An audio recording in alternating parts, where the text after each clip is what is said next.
જય વસાવડાના તમામ વિડીયોનો એક જ ઓફિશિયલ ખજાનો એટલે પ્લેનેટ જેવી યુટ્યુબ ચેનલનો જલસો. તો જલ્દી લાઈક કરો, સબસ્ક્રાઇબ કરો અને બેલ આઇકન પ્રેસ કરી ઓલ સિલેક્ટ કરો, જેથી તમે જોઈ શકો અમારા વિડીયો સૌથી પહેલા. આદરણીય કલેક્ટર સાહેબ, પારિવારિક રીતે પૂર્વ પરિચિત મિત્ર છે અમારા, એટલે આદરણીય પણ છે અને આત્મીય પણ છે. હું પોરબંદર પહોંચ્યો તો એમને મળવાનો થોડોક મોકો લઈ લીધો. મેં થોડીક વાર બેઠા અને પછી અહીં પહોંચ્યા. સામતભાઈ, હું બેનને પૂછતો હતો, સામતભાઈ નૂતનબેનને, કે ભાઈ તમે અત્યારે કેમ ચલાવો છો? આ તો હવે ભવિષ્યમાં કરશો જે કરશો એ, પણ અત્યારે આ બધી દીકરીઓ કેવી રીતે ભણતી હશે? તો મને કે અમારે સામતભાઈનો મજબૂત ટેકો છે, એને કારણે અત્યારે ચાલે છે. આ જેટલું ચાલે છે ને વર્તમાન એટલા માટે ચાલે છે. આ તો હવે ભવિષ્યમાં નવી આખું નવનિર્માણ કરશું. તો મારા હૃદયપૂર્વકના એના માટે તમને વંદન. ઘણા બધા મારા અંગત મિત્રો અહીં બેઠા છે. હિતેશભાઈને કારણે હું નૂતનબેનને મળ્યો. નૂતનબેન બાજુમાં બેઠા હતા. અમે એક પોરબંદરમાં નાનકડો કાર્યક્રમ કરેલો. આમ મોટો હતો પણ અમે અમારી રીતે અમારી મસ્તીમાં કરેલો કાર્યક્રમ હતો. એમાં નેશન ફર્સ્ટના કાર્યક્રમની અંદર આવેલા નૂતનબેન, અને એમાં અમારે પરિચય થઈ ગયો.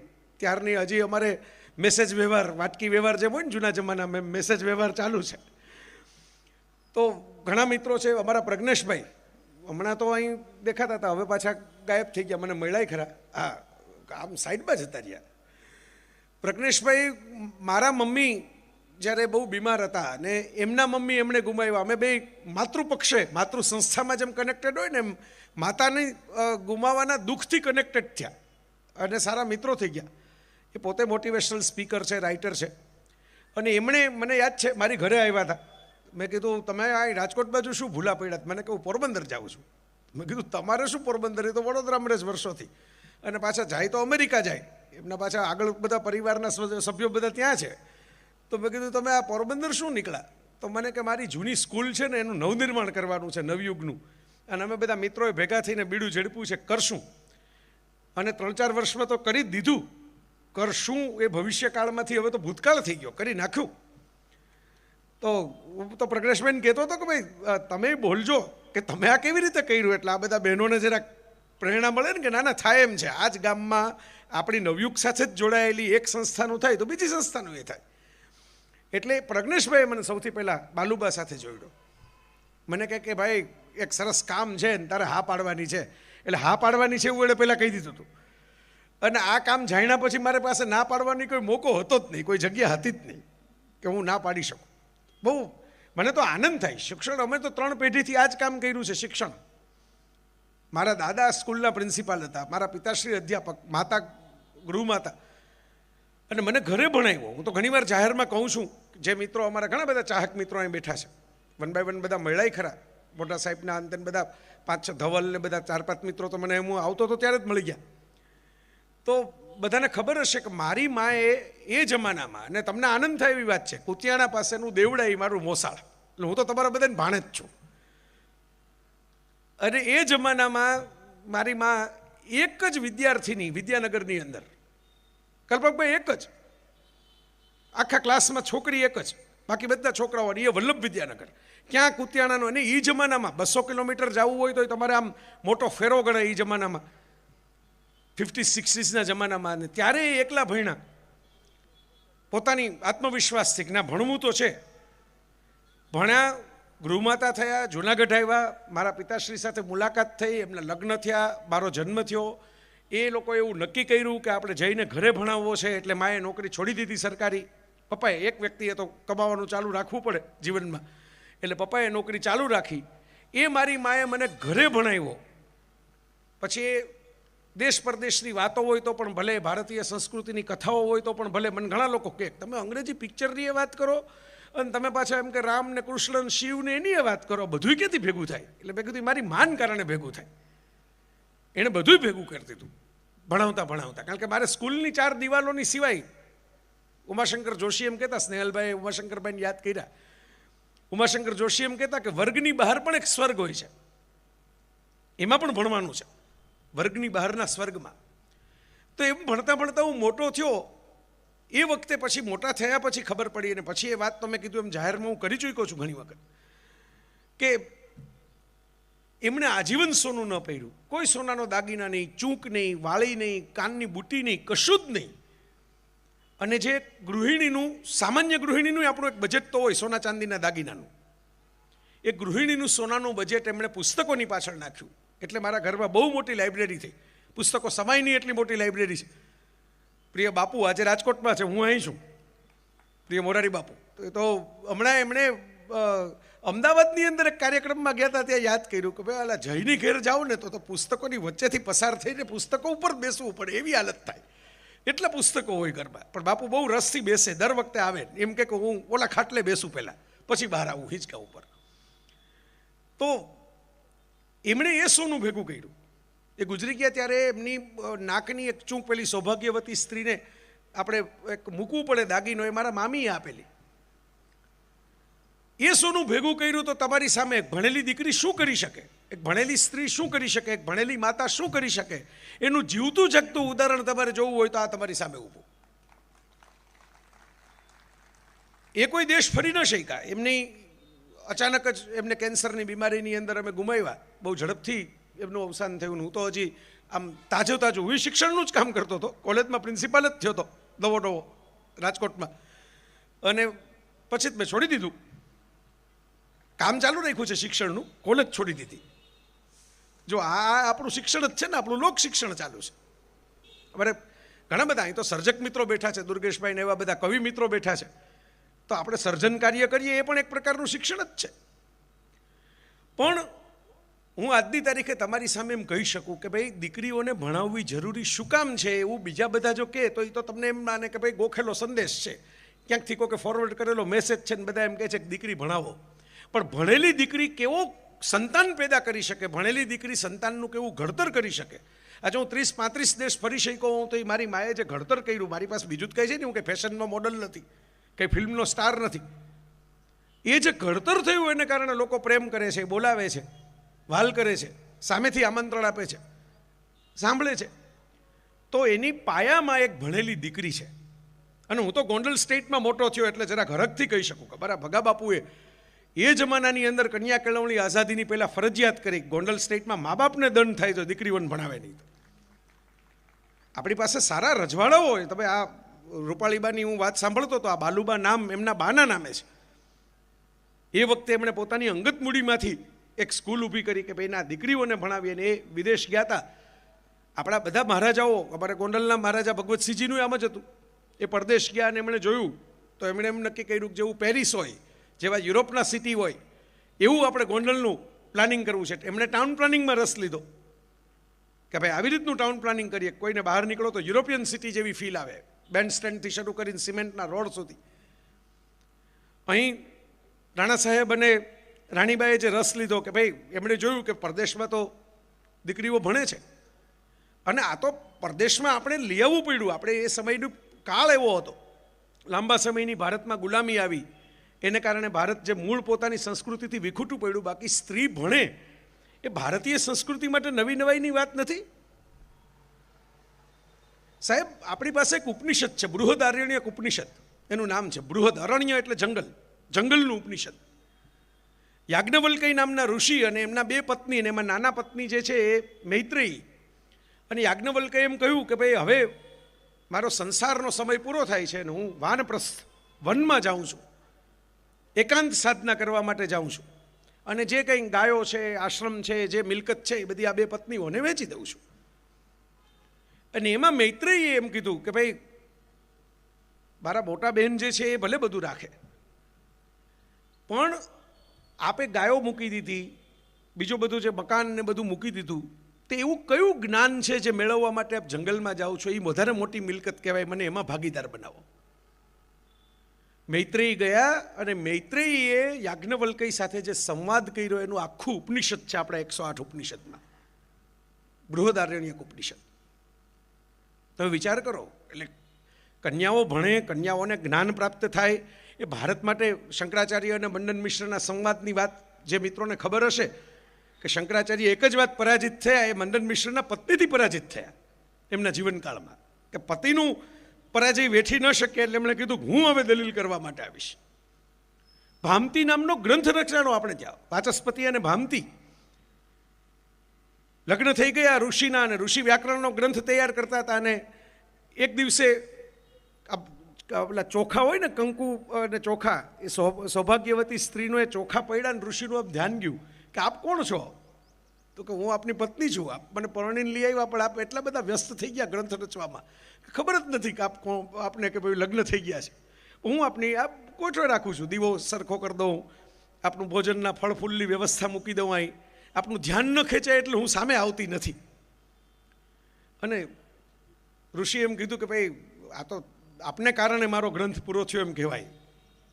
આપે જો આ તપસ્યા ન કરી હોત તો મારે તો લખવાનું હતું, પણ આપની તપસ્યા મારાથી મોટી છે, મને સહકાર આપવાની. આ ગ્રંથનું નામ જ હું ભામતી રાખું છું. ભાસ્કરાચાર્યએ ગણિતનો પહેલો જે ગ્રંથ લખ્યો, જે વિશ્વની અંદર ગણિતના જૂનામાં જૂના ગ્રંથમાંનો એક ગણાય છે, એનું તમે બધાને કદાચ ભણવામાં જૂની પેઢીના જાય ઘણા વડીલો બેઠા છે અને ભણવામાં આવતું હશે લીલાવતીનું ગણિત. લીલાવતી એમના દીકરીનું નામ હતું. બાપ દીકરીને ભણાવતો, અને દીકરીને ભણાવતા ભણાવતા જે સિદ્ધાંતો એને શોધ્યા એ લીલાવતીનું ગણિત. નૂતનબેન, હું એટલા માટે આ બધા નામો આપું છું કે કોઈને એમ લાગે કે આ કન્યા કેળવણી તો ભાઈ પશ્ચિમમાંથી આવેલો કોન્સેપ્ટ છે કે છોકરીઓને ભણાવવી.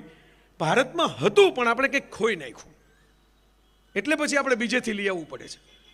મારા જ ઘરમાં માની લો કે સરસ મજાનો છાશનો ગોળો ભરેલો હોય ને ઉનાળામાં ઠંડુ પીવા માટે રાખ્યો હોય અને ફૂટી જાય, અને પછી મેળવણ લેવા માટે મારે પાડોશીના ઘરમાં વાટકી લઈને જવું પડે, આવી હાલત છે આ. ગાર્ગીના ઉદાહરણ છે. ઋગ્વેદ દુનિયાનો સૌથી પ્રાચીન ગ્રંથ, અને એમાં લોપામુદ્રા અને અગત્યના સંવાદો છે. લોપામુદ્રા અગત્યના પત્ની ઋષિ અગત્યના.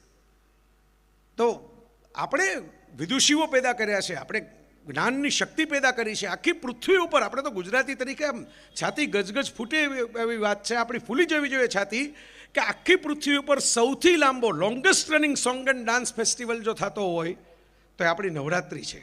આદ્ય શક્તિની પૂજા માટેનો જે ફેસ્ટિવલ થાય છે, નારી શક્તિની પૂજા માટેનો જે તહેવાર છે, ભારતનો સૌથી મોટો ઉત્સવ. ભારતનો શું, વિશ્વમાં ક્યાંય, પ્રજ્ઞેશભાઈ તમે દુનિયા ફર્યા છો, ક્યાંય 9 days and 9 nights કોઈ કાર્નિવલ જોયો? અહીં ઘણા એવા મિત્રો બેઠા હશે જે જગત ફરીને બેઠા છે. રમેશભાઈ કેટલા બધા બેઠા છે, પણ આપણી પાસે છે. આપણે આ ધ્યાન પહેલાં રાખ્યું છે. તમે વિચાર કરો, આપણો સૌથી પ્રાચીન ગ્રંથ ભગવદ્ ગીતા, જે આધ્યાત્મિક બાબતમાં પ્રાચીનની વાત કરું છું, આધ્યાત્મિક ઉપદેશ આપવામાં ભારતનો વારસો તમે કોઈ પણ એક ગ્રંથમાં સમાવીને મૂકવો હોય તો ભગવદ્ ગીતા તમે લઈ શકો. એમાં પણ કૃષ્ણ 10મા અધ્યાય વિભૂતિ યોગની અંદર સ્ત્રીના 7 લક્ષણોની વાત કરે છે. કીર્તિ, શ્રી, મેધા, વાક, ક્ષમા, ધૃતિ, સ્મૃતિ. વિચાર કરો, ભગવદ્ ગીતાની અંદર પણ નારીનું સ્થાન છે. અપમાન નથી, રિજેક્શન નથી, દૂર મૂકવામાં નથી આવ્યા. રણ મેદાનની વચ્ચે ઉભેલા શામળિયા યાદ કરે છે કે સ્ત્રીના કેવા ગુણ હોય, સ્ત્રીના શું લક્ષણ હોય. તમે વિચાર કરો, આપણે આ સંસ્કૃતિના વારસદારો, અને આપણે હવે એમ કહેવું પડે કે ભાઈ કન્યા કેળવણી જે છે એ આપણે પરદેશમાંથી શીખવી પડે. તો આપણું તો તર્પણ છે, આપણી સંસ્કૃતિને તર્પણ છે. ભણેલી નારી હોય, સ્વયંવર, સ્ત્રી પોતાની પસંદગીથી જીવતી હોય, પોતાની રીતે પોતાની શરતોએ જીવતી હોય. આપણે સીતા અને દ્રૌપદીના પાત્રો જોયા, આપણે સત્યકામ જાબાલ, માતાના નામે તો ઋષિનું આખું ગોત્ર રચાણું. ગૌતમ ઋષિએ સત્યકામને એમ કીધું કે માના નામે, કારણ કે માએ બીજું કંઈ શીખવાડ્યું હોય કે ન શીખવાડ્યું હોય, પણ સાચું બોલતા તને શીખવાડ્યું છે. તમને ખબર હશે આખી કથા, બહુ જાણીતી કથા છે, એના ઉપરથી તો ફિલ્મ બની ગઈ છે. ગણિકા હતા, મા અને પુત્રનો જન્મ થયો અને માને મન થયું કે મારે ભણાવવો છે દીકરાને, અને ગૌતમ ઋષિના આશ્રમમાં મોકલ્યો અને સાચું બોલતા શીખવાડ્યું હતું છોકરાને. છોકરો ભોળા ભાવે બધાની વચ્ચે સાચું બોલી ગયો કે મારી માને ખબર નથી કે મારા પિતાનું નામ શું છે. અને બધા ઊભા થઈ ગયા બાકીના લોકો, તો ભાઈ આવા છોકરાઓને તો કેમ ભણાવાય, આ તો ગોત્રવિહીન કાઢી મૂક્યો. પણ ગૌતમ ઋષિ એમ કહ્યું કે હું ભણાવીશ. અને એની ગોત્રનું નામ છે એની માનું નામ જાબાલ, જાબાલી એની માનું નામ. શું કામ? તો કે બધી કેળવણી પૂરી થઈ ગયા પછી શીખવાનું શું હતું કે સાચું બોલવું ને સાચું જીવવું. અમે આશ્રમમાં જે નથી કરાવી શકતા એ તો તારી માએ તને ગળથુથીમ કરાવીને શીખ્યું કે સાચું બોલવું ને સાચું જીવવું. તો તારું ગોત્ર તારી માના નામે ઓળખાશે. એટલે આપણે ત્યાં લક્ષ્મી નારાયણ ને સીતારામ એમ બોલાય. સ્ત્રીનું સ્થાન પહેલાં છે. એટલે હું આ ભૂમિકા એટલા માટે બાંધું છું કે પહેલી તો આપણે એ સમજણ ક્લિયર હોવી જોઈએ કે આ પણ એક પ્રકારનો યજ્ઞ છે, આ પણ એક પ્રકારની ભક્તિ છે. કન્યા કેળવણી માટે આપણે સ્થાન આપીએ, આપણો સમાજને 50% હિસ્સો જે છે એ જો પૂરું શિક્ષિત નહીં હોય, પૂરો સમજણવાળો નહીં હોય તો ઇમ્બેલેન્સ થવાનું, સમાજમાં મુશ્કેલી થવાની.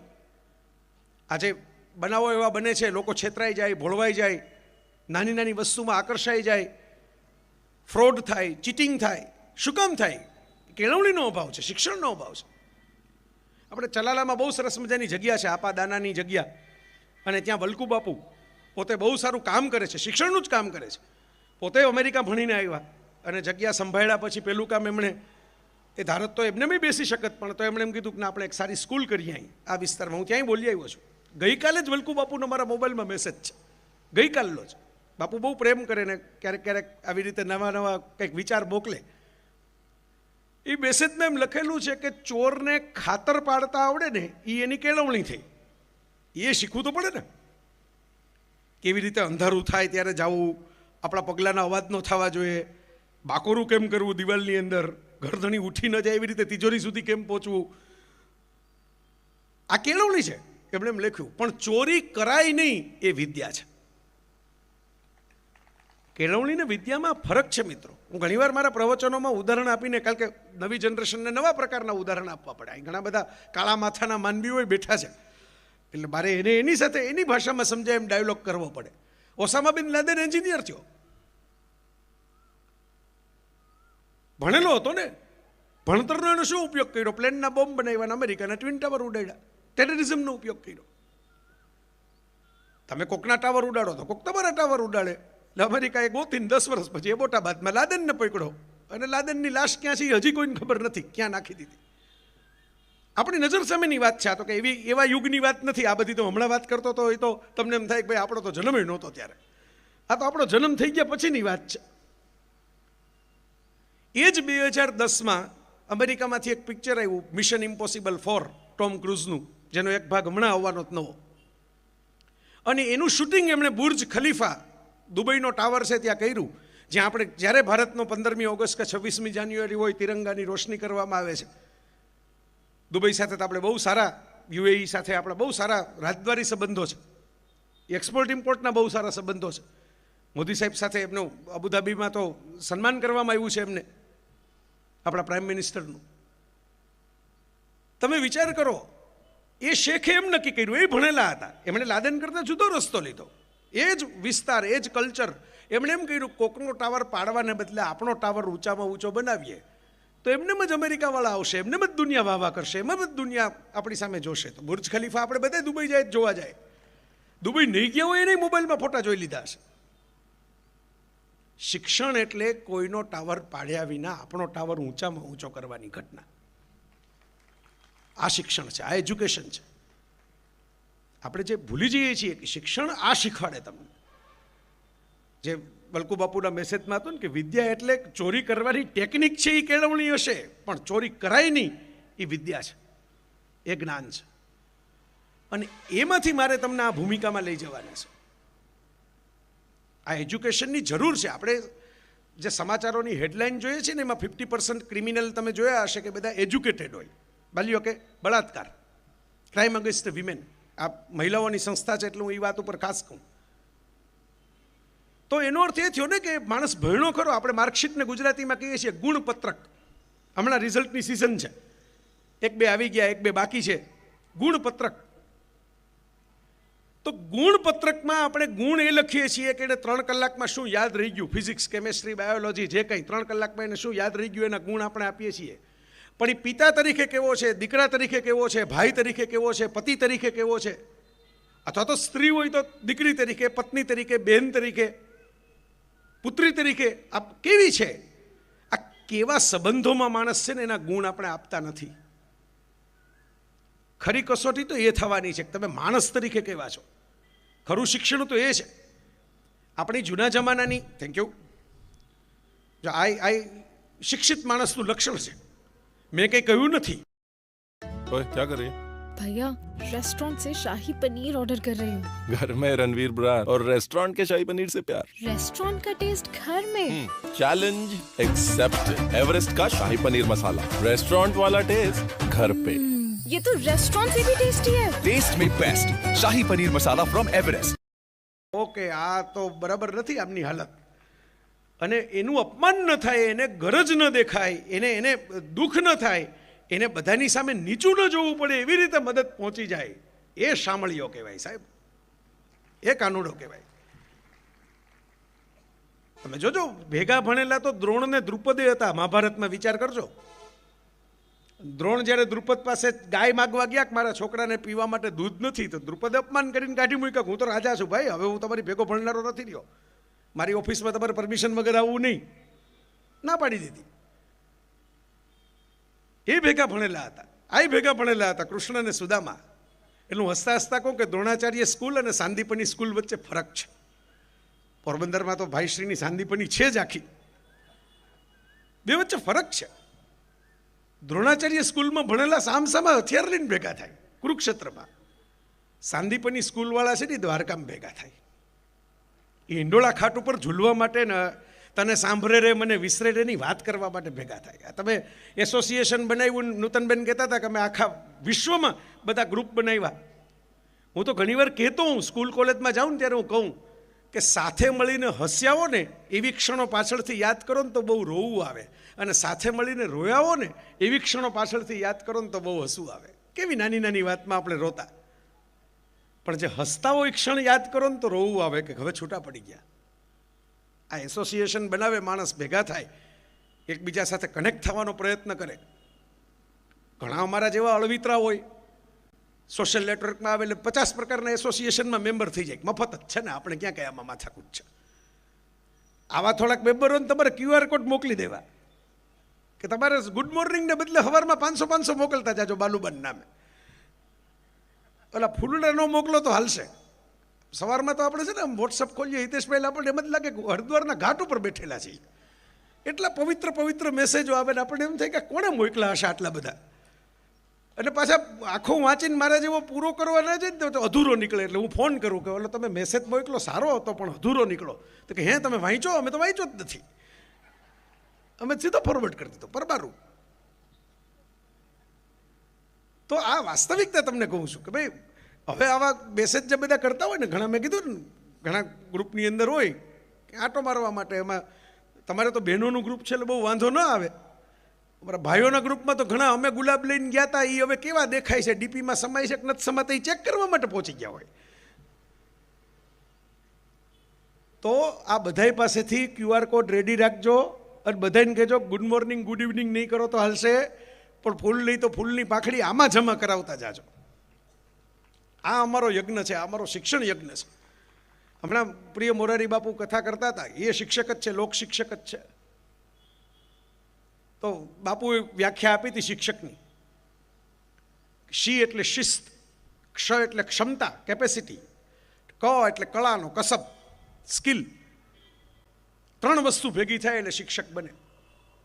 અનુશાસન પણ જોઈએ, એની સાથે કેપેસિટી ચેક કરવાની વાત પણ જોઈએ. Art of teaching is art of waiting. હું ઘણીવાર કહેતો હું, આજે તમને દેખાય આવતીકાલે ન હોય તમને પારખતા આવડવું જોઈએ. આજે તમે જે જુઓ છો IPLનો મેચ છે, ગુરુ શિષ્ય સામસામા ટકરાવાના છે 8 વાગે. હાર્દિક પંડ્યા તો જાહેરમાં એવું કહે છે કે ભાઈ ધોનીની જે ટીકા કરે એ તો શેતાન કહેવાય. આ 4 દિવસ પહેલાનું સ્ટેટમેન્ટ છે કે you have to be real devil to hate MS Dhoni. કારણ કે આ બધા ઘડાયેલા છે ધોનીના હાથ નીચે. જ્યારે એન્ટ્રી કરી ત્યારે ધોની ટિપ્સ લઈને, અને ધોનીને રસ છે પુત્રાત શિષ્યાત પરાજય. એણે તો વચ્ચે તમે જોયું હશે કે રવિન્દ્ર જાડેજાને કેપ્ટનશીપ આપી દીધી હતી કે જો આ કરી શકતો હોય તો આપણે હળવેકથી ખસી જવું, એમ માનીને હવે સલામત હાથમાં છે. એવી જ રીતે એણે વિરાટ કોહલીને કેપ્ટનશીપ જે તે વખતે ભારતીય ટીમની આપી દીધેલી સામે ચાલીને. તો આ એની ગુણ છે ધોનીનો. હવે સામસામા ટકરાશે, 2 રીતે ફાયદો છે. હાર્દિક હારે તોય ફાયદો છે, ગુરુના હાથે હારવાનું છે. જીતે તો ફાયદો છે, ભારતીય ક્રિકેટના ભવિષ્યમાં એક વધારે સારો કેપ્ટન ઘડાશે. છે ને, એજ્યુકેશન આ છે, આર્ટ ઓફ વેઇટિંગ.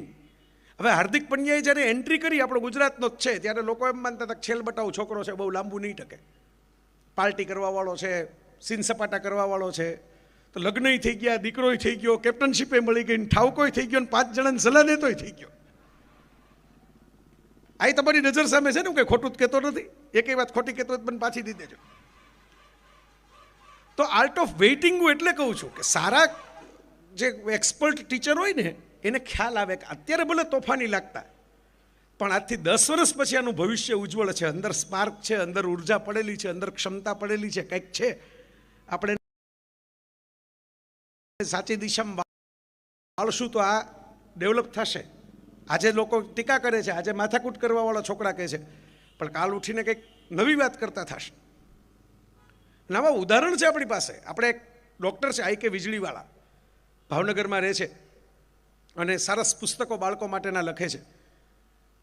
તો વીજળીવાળા સાહેબે એમની જે સંસ્મરણોનું પુસ્તક લખ્યું છે એમાં એમના બેન પોતે ભાવનગરનું એના જમાનામાં એમ કહેતા ઝૂંપડપટ્ટીવાળું અમારું સામાન્ય એકદમ દૂરનું, અને મોટાભાગે મુસ્લિમ કુટુંબોમાં ભણાવવાનું એ જમાનામાં ત્યારે હતું નહીં, એટલે છોકરાને ભણાવવા મોકલે નહીં. તો એ કે મારા બાપા તો અભણ, પણ એમને એમ હતું દીકરા દીકરી બધા ભણે, એટલે સ્કૂલે અમને ધક્કા મારીને મોકલતા. સ્કૂલે કંઈ આવડે નહીં એટલે અમને માર પડે.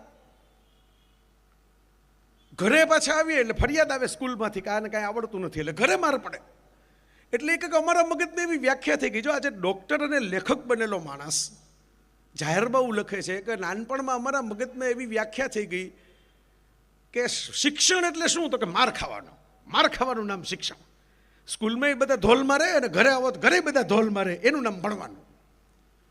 એમાં એમણે પ્રસંગ લખ્યો છે કે અમારે એક બેન આવ્યા ભણાવવા માટે, લીલાવતીબેન મહેતા, એમણે નામ સહિત લખ્યું છે. આજે તો મોટી ઉંમરના હશે, કદાચ આ દુનિયામાં ન પણ હોય, પણ એ વખતે તો બેન પણ નવા હતા, યુવાન હતા. અને કે નવા બેન આવ્યા એટલે આપણે નક્કી કર્યું કે હવે નવા હાથે માર ખાવાનું. બીજું હું જે આવી બધા મારતા જ જાય છે, આપણને કંઈ આવડતું જ નથી. એકડા બગડીને પાડાય નથી આવડતા, નવો માર ખાશું એમ. હવે આ બેન મારશે એટલે આપણે માર ખાવા માટે રેડી જ હતા કે ભાઈ હમણાં કંઈક પૂછશે, નહીં આવડે એટલે હમણાં ધડ કરતી એક આવશે. એ જમાનો જુદો હતો, સોટી વાગે ચમચમ વિદ્યા આવે ધમધમ. ત્યારે કંઈ ગવર્મેન્ટના નિયમો નહોતા બીજા. તો એ કે બેને આવીને ભણાવવાને બદલે એમ કીધું કે જો ભણવાનું આપણે કાલથી ચાલુ કરશું, મારો આજે પહેલો દિવસ છે, તમે મને નથી ઓળખતા, હું તમને નથી ઓળખતી, ચાલો તમને બધાને શું આવડે છે એ બધા એક પછી એક રજૂ કરો. આજે આપણે આનો ક્લાસ. વીજળીવાળા સાહેબ એવું લખે છે કે કાયમ માર ખાવા માટે ભણવા જવાની એ પરિસ્થિતિની વચ્ચે પહેલી વાર કોઈક શિક્ષકે અમને શું આવડે છે, મને શું આવડે છે એ પૂછ્યું. અત્યાર સુધી તો એને જે પૂછવું એ જ પૂછે રાખતા હતા. અમને શું આવડે છે, અમને આંબલીને કાતરા કાઢતા આવડતા હતા, પણ અમને કંઈક કોઈ પૂછે તો કહીએ ને કે આ કાતરા તોડી આવીએ, લ્યો બેન કહેતા હોત. વડવાઈએ હિંચકા ખાઈ લઈએ, તમારા પર જામફળ લઈ આવીએ ઝાડની ડાળી ઉપરથી. તો કોઈક ગીત ગાયું ને કોઈકે વાર્તા કીધી ને કોઈકે આમ કીધું ને તેમ કીધું ને, બધા છોકરાઓને મોજ આવી ગઈ કે આ ક્લાસ બહુ સારો છે, આ બેન બહુ મજાના છે, આની પાસે ભણવાની બહુ મજા આવે. છોકરાઓ રાજી થઈ ગયા. તો એ કે મને ઊભો કર્યો, એટલે આપણે તો પહેલેથી રેડી જ હતા કે આપણને કંઈ આવડતું નથી ને તમે ઝટ મારો એટલે એ વાર્તા પૂરી થાય. બે ફડાકા જે મારવાના હોય એ મારી નાખો આજના કોટાના. તો એ કે બેને એવી માથાકૂટ કરવાને બદલે એમ કીધું ભાઈ તને શું આવડે, તો કે મને માર ખાતા આવડે છે. હવે મારો તો આપણે સહન કરી લઈએ, માર ખાતા આવડે છે, બરાબર. તો બેન કે ના એવું ન હોય કે તને આનાથી વધારે કંઈક આવડતું હોય, જો તને ખબર નહીં હોય હું તને યાદ કરાવું, તને આ આવડે, તને આ આવડે, તને આ આવડે. તો એ કે મને બોલવાનું કીધું તું ABCD એમ કંઈક ચોથા પાંચમાં અક્ષર અટકી ગયો. એટલે બેન કે વાહ જો તને 5 તો આવડે છે, કાલે આપણે 6થી શરૂઆત કરશું.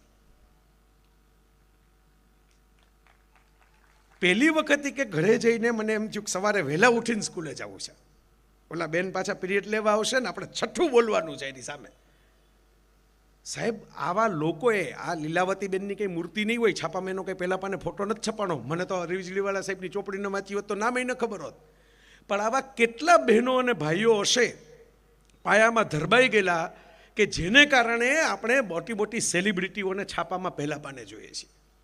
જે લોકોએ ઘડ્યા આવા બધાને, પોતાનું કર્તવ્ય કરી, કોઈકને દિશા બતાવી દીધી, કોઈક આખી જુદી જ દિશામાં જવાવાળી વ્યક્તિને રોકીને કંઈક જુદો જ ઘાટ ઘડીને આપી દીધો આપણને. આ શિક્ષણ છે સાહેબ. સ્વામી વિવેકાનંદ એવું કહેતા કે શિક્ષણ એટલે મનુષ્યમાં રહેલા પૂર્ણત્વનું પ્રકટીકરણ. મેં વિષય રાખ્યો છે કે ભણતર ખાલી નહીં, ઘડતર અને જીવતર. એકલા ભણતરથી શું થાય તો આપણે હમણાં ઉદાહરણ આપીને જોયું. આ ઘડતર અને જીવતર બહુ બહુ સીધી સાદી વાત છે, સમજવા જેવી વાત છે. અમારે પ્રતાપભાઈ ખુમાણ નામના મિત્ર છે, પત્રકાર છે, એ બાપુના ભક્ત છે, પ્રેમી છે. તે કહેતા હોય કે ભાઈ આ વિષય વાંચીને જેણે કીધું ભણતર ઘડતર ને જીવતર, કાર્ડ મૂક્યું હતું ને મેં, તો મને કહે કે આ સત્ય પ્રેમ ને કરુણાનો વિષય છે. ભણતર એટલે સત્ય, ઘડતર એટલે પ્રેમ અને જીવતર એટલે કરુણા. 3 બાબત શીખી લ્યો, બાકીનું બધું આવી ગયું. તો આ કેમ શીખાય? કોણ શીખવાડે? કેવી રીતે શીખવી? અમેરિકામાં થોડાક સમય પહેલાં હું હતો અને ત્યાં USA ટુડે નામનું એક અખબાર આવે છે, એમાં મેં એક સ્ટોરી વાંચી. ટ્વિટર ઉપર જઈને ચેક કર્યું, સાચું જ છે ને, હવે ચેક બહુ કરવું પડે. બધું છપાઈ જાય, બધું ફોરવર્ડ થઈ, સાચું હોતું નથી. સનસનાટીવાળું હોય છે, સાચું નથી હોતું. ક્રોસ ચેક કર્યા વગર માનવું નહીં. સોક્રેટિસ એવું કહેતા, કેટલા વર્ષો પહેલાં સોક્રેટિસ ગ્રીસમાં થઈ ગયા. એણે એમ કીધું કે ભાઈ તમારી સામે તમારા ભાઈબંધની, તમારા સ્વજનની, તમારા કોઈ મિત્ર કે સગાની કુથલી કરવા માટે માણસો આવે ને આવે. લોકોને આમાં બહુ રસ પડે. નિંદા રસ તો ભાઈ શેરડીના રસ કરતાંય મીઠો લાગે, કેરીના રસ કરતાંય મીઠો લાગે. રસ બહુ પડે બધાને. મેં તમારા ઘરના દરવાજે સ્ટીકર રાખ્યું છે ઓશો રજનીશનું, સબસે બડા રોગ ક્યાં કહેંગે લોગ. બીજાઓ શું કહેશે એ ચિંતા કરીને રાખશો તો બીજાઓ કહેશે એમ જ જીવવું પડશે. તમે તમારી દિશામાં આગળ વધો. તો સોક્રેટિસ એવું કહેતા કે ભાઈ કોઈ પણ તમારી સામે કોઈ, જો શિક્ષિત માણસની જ વાત છે એટલે હું કહું છું, શિક્ષણ આ પણ છે, ઘડતર આ પણ છે, જીવતરમાં કામ લાગે એવું ભણતર છે. આ સોક્રેટિસ પણ ગુરુ હતા. એણે પ્લેટોને તૈયાર કર્યા, પ્લેટોએ એરિસ્ટોટલને તૈયાર કર્યા, એરિસ્ટોટલે એલેક્ઝાન્ડરને તૈયાર કર્યો, એલેક્ઝાન્ડર અડધી દુનિયા જીતી ગયો. પણ શિક્ષિત અને અશિક્ષિતમાં ફરક શું? શાહબુદ્દીન ઘોરીને, મોહમ્મદ ઘોરીને જ્યારે પૃથ્વીરાજ ચૌહાણે કીધું કે રાજા બીજા રાજા સાથે કરે એવું વર્તન કરો, ત્યારે ઘોરી એમ કીધું કે ભાઈ હું હવે જીતી ગયો છું, હવે હું કંઈ માફી નહીં આપું. અને પૃથ્વીરાજ ચૌહાણ પછી આખી દિલ્હી સલ્તનતનો અંત થયો. જ્યારે પોરસે એલેક્ઝાન્ડરને કીધું કે એક રાજા બીજા રાજા સાથે કરે એવું વર્તન કરો, ત્યારે એ એરિસ્ટોટલનો શિષ્ય હતો, સિકંદર સમજી ગયો પોરસ શું કહેવા માગે છે. પોરસને રાજ્ય આપીને સિકંદર પાછો ફરી ગયો. આટલો ફરક છે. તલવાર તમારા હાથમાં હોય પણ વિદ્યા પણ તમારા મગજમાં હોય ને તો આટલો ફરક પડે કે ભાઈ અહીં હવે બોલી શકાય એમ નથી. એક માણસ ડિગ્નિટીની વાત કરે છે, ગ્રેસની વાત કરે છે, ખાનદાનીની વાત કરે છે, ત્યાં આપણાથી તલવાર લઈને જવાય નહીં, ત્યાં હળવેકથી નીકળી જવાય. સોક્રેટિસે એમ કહેલું કે તમને જ્યારે કોઈક નિંદાની, કુથલીની આવી બધી વાત કરવા માટે આવે ને ત્યારે તમારે પહેલો સવાલ એમ પૂછવાનો, તમને પાકે પાયે ખબર છે કે આ વાત સાચી છે, કે સાંભળેલું છે ને જોયેલું છે ને વોટ્સઅપમાં ફોરવર્ડ થયું હતું, વિડીયો આવ્યો તો તમને ખબર નથી? તમને ખબર છે, તમે પાક્કું જાણ્યું છે કે સાચું છે? એટલે કહે કે ના ના, આપણને કંઈ ખબર નથી, આપણે તો સાંભળ્યું છે કે આ ભાઈ આવા છે એમ. તો મને આ વાત સાંભળવામાં રસ નથી. તમે મારા મિત્ર વિશે, મારા સ્વજન વિશે કંઈ વાત કરવા માગતા હો, એનાથી એનું ભલું થાય એમ છે, એનાથી એને ફાયદો થાય એમ છે? તો કે ના એને તો ફાયદો નથી થાય એમ, એ કેવા નાલાયક છે એની વાત કરવામાં આવ્યા. તો કે તોય મારે સાંભળવી નથી. તમે મારા ભાઈબંધની વાત કરવા આવ્યા, એ કેવા એનાથી ભલું ન થતું હોય તો એને સાંભળવું નથી. તમે જે વાત કરો છો એનાથી સમાજનું ભલું થાય એમ છે, દુનિયાનું ભલું થાય એમ છે, પર્યાવરણનું ભલું થાય એમ છે, નીતિનું ભલું થાય એમ છે. તો કે ના આ તો પર્સનલ લેવલની વાત છે કે આવો માણસ છે. તો કે તોય મારે સાંભળવી નથી. આટલું આપણે કટિંગ કરી નાખીએ ને, એડિટિંગ કરી નાખીએ ને લાઈફમાંથી, તોય ગોટલા વગરની કેરી જેવી મજા આવે જિંદગી જીવવાની. એટલે આમ કેરી ખાતા હોય કેમ આપણને આમ છાલે નડે ને ગોટલાય નડે, કે આવડો મોટો ગોટલો રાખવાને બદલે ન્યાય જો ઘર મૂકી દીધો તો કેવી મોજ પડે, એવી મોજ પડે. આટલું એડિટિંગ કરીએ. આ જીવતરનું ઘડતર છે. એટલે વિવેકાનંદ કહેતા પૂર્ણત્વ કોઈ લઈ આવવાનું નથી, પ્રકટીકરણ. વિવેકાનંદનો શબ્દ છે પ્રકટીકરણ. પ્રગટ થાય છે અંદરનું પૂર્ણત્વ હોય ને. સચિનમાં ક્રિકેટ હોય તો ક્રિકેટ પ્રગટ થાય, અમિતાભમાં અભિનય હોય તો અભિનય પ્રગટ થાય, ધીરુભાઈમાં બિઝનેસ હોય તો બિઝનેસ પ્રગટ થાય, લતા મંગેશકરમાં કંઠ હોય તો કંઠ પ્રગટ થાય, લાખાણી સાહેબમાં સિવિલ સર્વિસ હોય તો સિવિલ સર્વિસ પ્રગટ થાય. દરેકમાં જે પડેલું હોય એ પ્રગટ થાય. શિક્ષણનું કામ એ છે કે પ્રગટ થઈને એનું વાતાવરણ તમારે આપવાનું, બધાને સમાન તકનું વાતાવરણ આપવાનું, એટલે પ્રગટ સરખી રીતે થાય. બાકી એક જ ગુરુ રમાકાંત આચરેકર પાસે ભણેલો એક સચિન થાય ને બીજો કાંબલી થાય એવું બંને આપણી નજર સામે જ છે. એક જ ટીમમાં એક જ ઉંમરે આવેલા બે લોકો, એક ગોડ ઓફ ક્રિકેટ તરીકે સફળ થયો અને બીજો ધૂળ ભેગો થઈ ગયો. આપણી નજર સામેનો કિસ્સો છે. પણ જો એજ્યુકેશન હશે તો ડેવલપમેન્ટ આવશે, વાત કરતા આવડશે. અમિતાભ બચ્ચને કેબીસીમાં એક સૂત્ર આપેલું, જ્ઞાની આપકો આપકા હક દિલાતા હૈ. અને બીજું એક સરસ સૂત્ર એમણે પોતાના જીવનમાં રાખેલું છે, શીખના બંધ તો જીતના બંધ. એણે તો ચાલુ જ રાખ્યું. જો એની યારે કામ કરનારા કેટલા ગુજરી ગયા, નવા લોકો યારે કામ કરવાનું શરૂ કર્યું. સુરત બળજાત્યાન સુધી સરકાર સાથે પિક્ચર કરવાનું ચાલુ કરી દીધા. પણ અમિતાભે એક ઇન્ટરવ્યુમાં બહુ સરસ મજાની વાત કહેલી કે અમારે બાબુજીને અમે શીખાયા હતા. કેમ શીખવાડ્યું હતું? 10મા ધોરણની અંદર એ દહેરાદૂનની સ્કૂલમાં ભણતો હતો ત્યારે ઓથેલો નાટકમાં ભાગ લીધો હતો. અને ઓથેલો નાટકમાં ભાગ લીધો ને ગાલ પચોળિયા નીકળ્યા ત્યારે મિઝલ્સ, આપણે જેમ કોરોનાના ચેપમાં કેમ બધા આઘા થઈ જતા હતા, અમુક તો હોય જ એવા કે આપણને એમ થાય કે સારું આ સોશિયલ ડિસ્ટન્સિંગના નામે આઘા રહેતો જ સારું. 6 ફૂટ 60 ફૂટ આધા રાખવા છે. પણ એમ પેલા છોકરાને કહી દીધું કે ભાઈ આ તો ચેપી રોગ છે, તારે હોસ્ટેલમાં એકલા સૂતા રહેવાનું, તારો રોલ બીજા કરશે. અને બાપુજીને ખબર પડી કે છોકરો અંધો પડ્યો છે એટલે ઓલા સફરજન મોસંબી લઈને થેલી લઈને બાપુજી મળવા ગયા. એ તો કવિ હતા. जब तक न सफलो नींद चैन की त्यागो तुम, संघर्ष का मैदान छोड़ के मत भागो तुम, कुछ किए भी नहीं कभी जय जयकार नहीं होती, कोशिश करने वालों की कभी हार नहीं होती. तो ગયા મળવા અને અમિતાભ રડતો હતો. 75 વર્ષની ઉંમર થઈ ને સ્નેહલભાઈ, ત્યારે અમિતાભે ઇન્ટરવ્યુમાં કીધેલું છે સામતભાઈ કે હું રડતો હતો. એટલે પપ્પાએ પૂછ્યું કે તને શેનું રોવું આવે છે? આ કે એવી બીમારી થોડી છે, હમણાં મટી જશે, હાજો થઈ જશે. આ તો 2-5 દી લગી આ રહેવાનું ને એમાં જો ને ફ્રૂટ ખાઈને મજા કરવાની. તો એ કે મારો રોલ જતો રહ્યો, મારે મેઇન રોલ નાટકમાં કરવાનો હતો. જો તમને તાળીઓ નથી સંભળાતી, મારા માટે પડવાની હતી, બીજા માટે પડે છે અત્યારે. એટલે બાપે દીકરાને એમ કીધું કે ભાઈ આપણે આપણી ભૂમિકા હીરોની છે એમ માનીને જીવશું ને તો કોક દી તો તાળી પડવાની બંધ થઈ જ જશે, કોક દી તો આપણી હવા નીકળી જ જશે. પણ જે ભૂમિકા જ્યારે આપણને ભજવવાની મળે એ હીરોની છે એમ માનીને જ ભજવી દેશું ને તો તાળીઓ કોઈ દી બંધ નહીં થાય. और बड़ा स्टेज आएगा, और बड़ा रोल आएगा, और ज्यादा ताली आएगी, तुम अपना काम करने का चालू रखो, जो रोल मिले वो हीरो का है वो ऐसे निभा दो. અને એવું કર્યું એણે કહ્યું છે કે હું આનંદ પિક્ચરમાં રાજેશ ખન્ના હીરો હતો અને મારો 15 મિનિટનો રોલ હતો ડૉક્ટર ભાસ્કર તરીકે. પણ એ 15 મિનિટના રોલમાંથી બીજા પિક્ચરમાં ઋષિકેશ મુખર્જીએ અડધો રોલ આપી દીધો નમક હરામ રાજેશ ખન્નાની સામે. અને 2 પિક્ચર કરતાં કરતાં તો જંજીર આવી ગયું, સુપરસ્ટાર થઈ જવાનું. આજે એ કે બધા એક્ટરો યુવાન આવે છે, હું હજી આનંદની જેમ સાઇડ રોલમાં જોઉં છું, પણ લોકો મને મોટો બનાવીને અમિતાભ કા પિક્ચર એમ કરીને મોટો કરી દે છે. તો હું હજી એ બાબુજીની શિખામણ ઉપર ચાલું છું કે જે રોલ જીવનમાં મળે ને એને આપણે 100% આપીને હીરોનો બનાવી દેવાનો, હીરોનો રોલ મળે એની રાહ નહીં જોવાની. આ એજ્યુકેશન છે. અને એણે એમ કીધું કે બાપે હિન્દી શીખવાડી, ભાષા શીખવાડી, સાહિત્યનું જ્ઞાન આપ્યું. તો જે દિવસે માથે દેવું થઈ ગયું ને પિક્ચરમાં રોલ મળતા બંધ થઈ ગયા ને તે દી આ નોલેજ અને કોમ્યુનિકેશને કેબીસીમાં મારી ઘર ચલાવી દીધું. બોલતા આવડતું હતું ને તો ઘર ચાલી ગયું. શિક્ષણ ક્યારે કઈ રીતે તમને, એટલે એણે સૂત્ર આપ્યું, જ્ઞાન હી આપકો આપકા હક દિલાતા હૈ.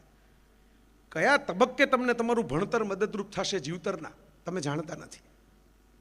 વાત કરતો હતો કે USA ટુડેમાં એક સમાચાર વાંચ્યા, વોલ્ટર નામનો એક બ્લેક છોકરો,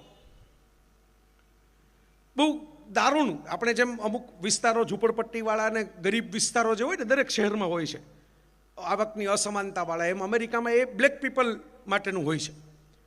તેવી ગરીબ પરિસ્થિતિની અંદર બાપ ગુજરી ગયેલો, મા દીકરો 2 જ હતા. એમાંથી કોઈક ચેરિટીની સ્કૂલની અંદર નૂતનબેની ભણ્યો, છોકરો ડેવલપ થયો ને સારો ગ્રેજ્યુએટ થયો. અને દૂરની એક સિટીમાં કંપનીમાં નોકરી મળી, કોલ લેટર આવ્યો નોકરીનો. અમેરિકામાં ટ્રાન્સપોર્ટેશન આપણા જેવું નથી, આપણે ભારત એ બાબતમાં સુખી છે, બસ ટ્રેન બધું ઘણું બધું મળે. ત્યાં કાર સિવાય તમે જઈ ન શકો, કારણ કે શહેરો એટલા દૂર દૂર ફેલાયેલા છે, કાર જ જોઈએ. કલ્પકભાઈ, તો વોલ્ટર એક ભાડાની કાર લીધી. પહેલો દિવસ નોકરીનો, સરસ રીતે વ્યવસ્થિત રીતે હાજર થવાનું હોય, ઇમ્પ્રેશન પાડવાની હોય ઓફિસમાં કે છોકરો એકદમ હોશિયાર ને ભણેલો છે, કાર અચાનક અટકી ગઈ. હવે ભારતમાં ફાયદો છે, આપણે ત્યાં તો ટોલના કે ટોલની ટિકિટ મશીને ફાડવાની હોય તો એક જણો તો અંદર બેઠો જ હોય, એને ટેકો કરવા માટે 5 જણા બેઠા હોય. કે આપણો ભાઈબંધ અંદર બેઠો છે, એકલો એકલો મૂંઝાઈ જાય તો ખારીસિંગ કોની ભેગા ખાશો? એટલે આપણે માણસો મળી રહે. તમે જુઓ, એક્સિડન્ટ થાય તો 5 જણા વિડીયો ઉતારતા હોય, બરાબર? લોકો મળી રહે, એકાંતમાં પડ્યા ન રહેવું પડે. પાડોશમાં લોકો આંટા મારતા હોય. એટલે મુંબઈમાં નવા તારક મહેતાએ મને હસતા હસતા કીધેલું, ઓલી ચાલ ને માળાની સિરીઝ લખતા ને ઊંધા ચશ્માની ચિત્રલેખામાં, તો તારકભાઈ એકવાર કીધું હતું કે ભાઈ પતિ પત્નીના લગ્ન થયા તો ગામડેથી પત્નીને લઈને પતિ મુંબઈ ગયો, હવે નિરાંત, હવે ઘરમાં આપણે તાજી રસોઈ મળશે, આમ છે તેમ છે, ખુશ થતા બે. પછી પતિએ જોયું કે દિવાલ તો બહુ પાતળી છે, એકલો રહેતો તો વાંધો નહોતો આવતો, પણ હવે કંઈક ઝઘડો બગડો થાય 2 જણા વચ્ચે, કંઈક વાત કરતા હોય મીઠી મીઠી પ્રેમની, તો આજુબાજુ પાડોશીને સંભળાય. એટલે પતિ પત્નીને એક દી કે હવે પગાર આવે ને એટલે આપણે આ દિવાલમાં સિમેન્ટ કરાવી લઈએ હરખો, એટલે આપણી વાતો બહારવાળા સાંભળે નહીં. એટલે વાઈફ કે તમે તો આખો દિવસ નોકરીએ જતા રહ્યો છો, મારે કેમ ટાઈમ કાઢવો? આપણી સાંભળે એમ નહીં, હું આખો દી આ બધાની સાંભળીને જ ટીવી ચેનલની સિરિયલ જોતી હોય એમ ટાઈમ કાઢું છું.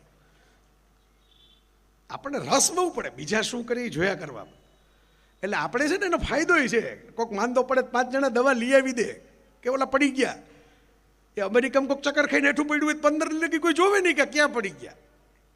આપણે તો પાડોશીઓ નજર રાખતા હોય કે દૂધની કોથળી 3 દી લગી બહાર કેમ પડી છે, અંદરથી કોઈ લેવા કેમ નથી આવ્યું. તો એ વોલ્ટર બિચારો એકલો હાઈવે ઉપર ઊભો રહ્યો. હવે અમેરિકામાં તો કોઈ પોલીસની કાર ઊભી રહે, બાકી તો કોઈ ઊભા ન રહે, બધા જતા રહે. કારણ કે કોણ હોય, ગન કલ્ચર, ગમે ત્યારે કોઈક રાતના લૂંટી લે એટલે જતા રહે. એટલે વોલ્ટરે નક્કી કર્યું કે આપણે ચાલતા જવું છે. ચાલતા 21 કિલોમીટરનો રસ્તો, 21 કિલોમીટર. એ છોકરાએ રાતના ચાલવાનું શરૂ કર્યું કે કોલ લેટર મારી પાસે છે, નોકરીનો પહેલો દિવસ છે, કંપનીએ મારામાં ભરોસો મૂક્યો છે, અને હું પહેલે જ દિવસે જો રજા મૂકી દઉં તો છાપ કેવી પડે, બધા ચીડવે આપણને. એ છોકરો ચાલતા ગયો.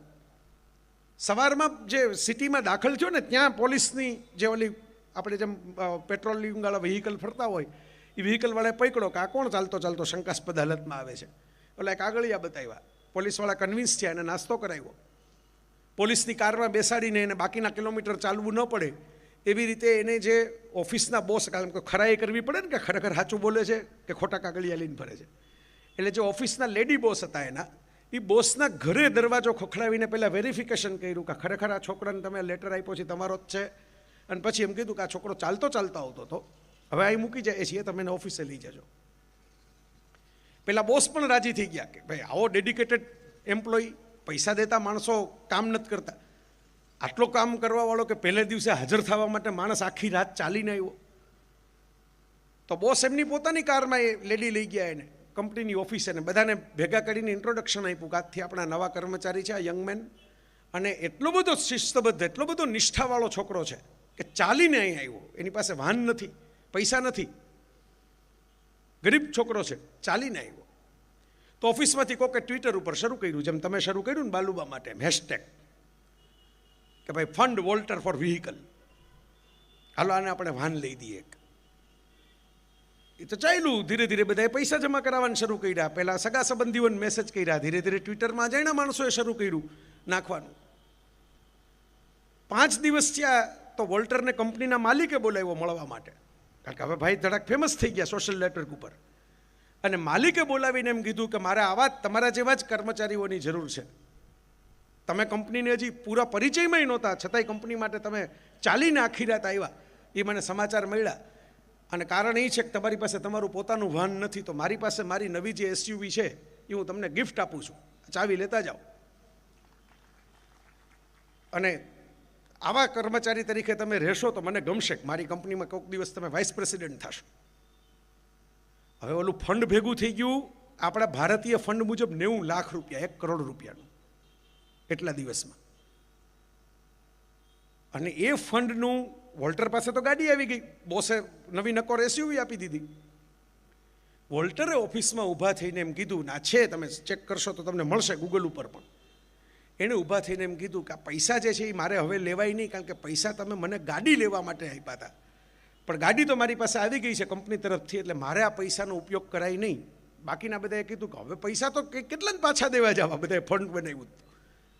તો વોલ્ટર કે હું તમારી સામે ઊભો હોઉં, મારી આટલી ઇજ્જત થઈ હોય ને તો એટલા માટે થઈ કે હું ફૂટપાથ ઉપર રખડતો હતો ત્યારે આ ચેરિટીની સ્કૂલ જે અમારા ગામમાં ચાલતી હતી એમાં મને ભણવા મળ્યું ઓછા પૈસામાં, કારણ કે સરકારી શાળા હતી, અને એ ચેરિટી સ્કૂલની અંદર હું ભણ્યો, કોમ્યુનિટીની ચેરિટી ઉપર ભણ્યો, એટલા માટે હું આ મૂલ્યો શું કહેવાય, વેલ્યુ સિસ્ટમ શું કહેવાય, નિષ્ઠા શું કહેવાય, શિસ્ત શું કહેવાય, એના પાઠ શીખો. આ 90 લાખ રૂપિયાની મારે ગાડી નવી નથી લેવી હજી, આ 90 લાખ રૂપિયા મારી શાળાને હું આપી દઉં છું કે બીજા વોલ્ટર તૈયાર કરે. અત્યારે જે ઘટના આપણે પોરબંદરમાં કરવા જઈ રહ્યા છે ને મિત્રો, એ આ ઘટના છે. નૂતનબેનને આવા વિચાર આવે કે એમની સાથે જોડાયેલા બીજા બહેનોને વિચાર આવે, સમય નહોતો અમારી પાસે બધાના ઓળખાણ કરવાનો, પણ બીજાએ કામ કર્યું જોઈએ, એમને વિચાર આવે. નવયુગમાં કામ થયું પ્રજ્ઞેશભાઈ ની બધા મિત્રોનું, સામતભાઈએ જે કામ કરીને બતાવ્યું, આ બધાને જોઈને એમને એમ થાય ને કે આપણે આવું કરીએ. આ શાળામાં ભણ્યા તો ઘડાયા ને, આ શાળા હતી તો એમને ઘડાવવા મળ્યું ને, કોઈક પાઠ શીખવાડ્યા.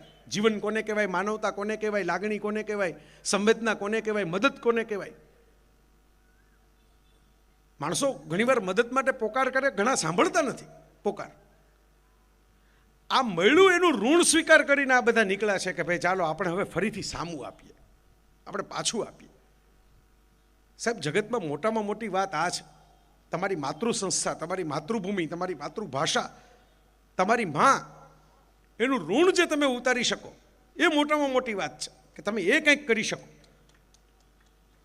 જેણે આપણો પિંડ બાંધ્યો, જો એક જન્મ દેનારી માં હોય અને એક ઉછેર કરનારી માં હોય, ઘણી વખત બે જુદા પણ હોય. આપણે જૂના જમાનામાં તેવું થતું, જન્મ દેનારા માં ગુજરી ગયા હોય ને પછી બીજા વ્યક્તિ મોટા કરે ને એ એટલા પ્રેમથી મોટા કરે કે ઘણા તો મોટા થયા પછી ખબર પડે કે આ મારા ઓરિજિનલ માં નથી.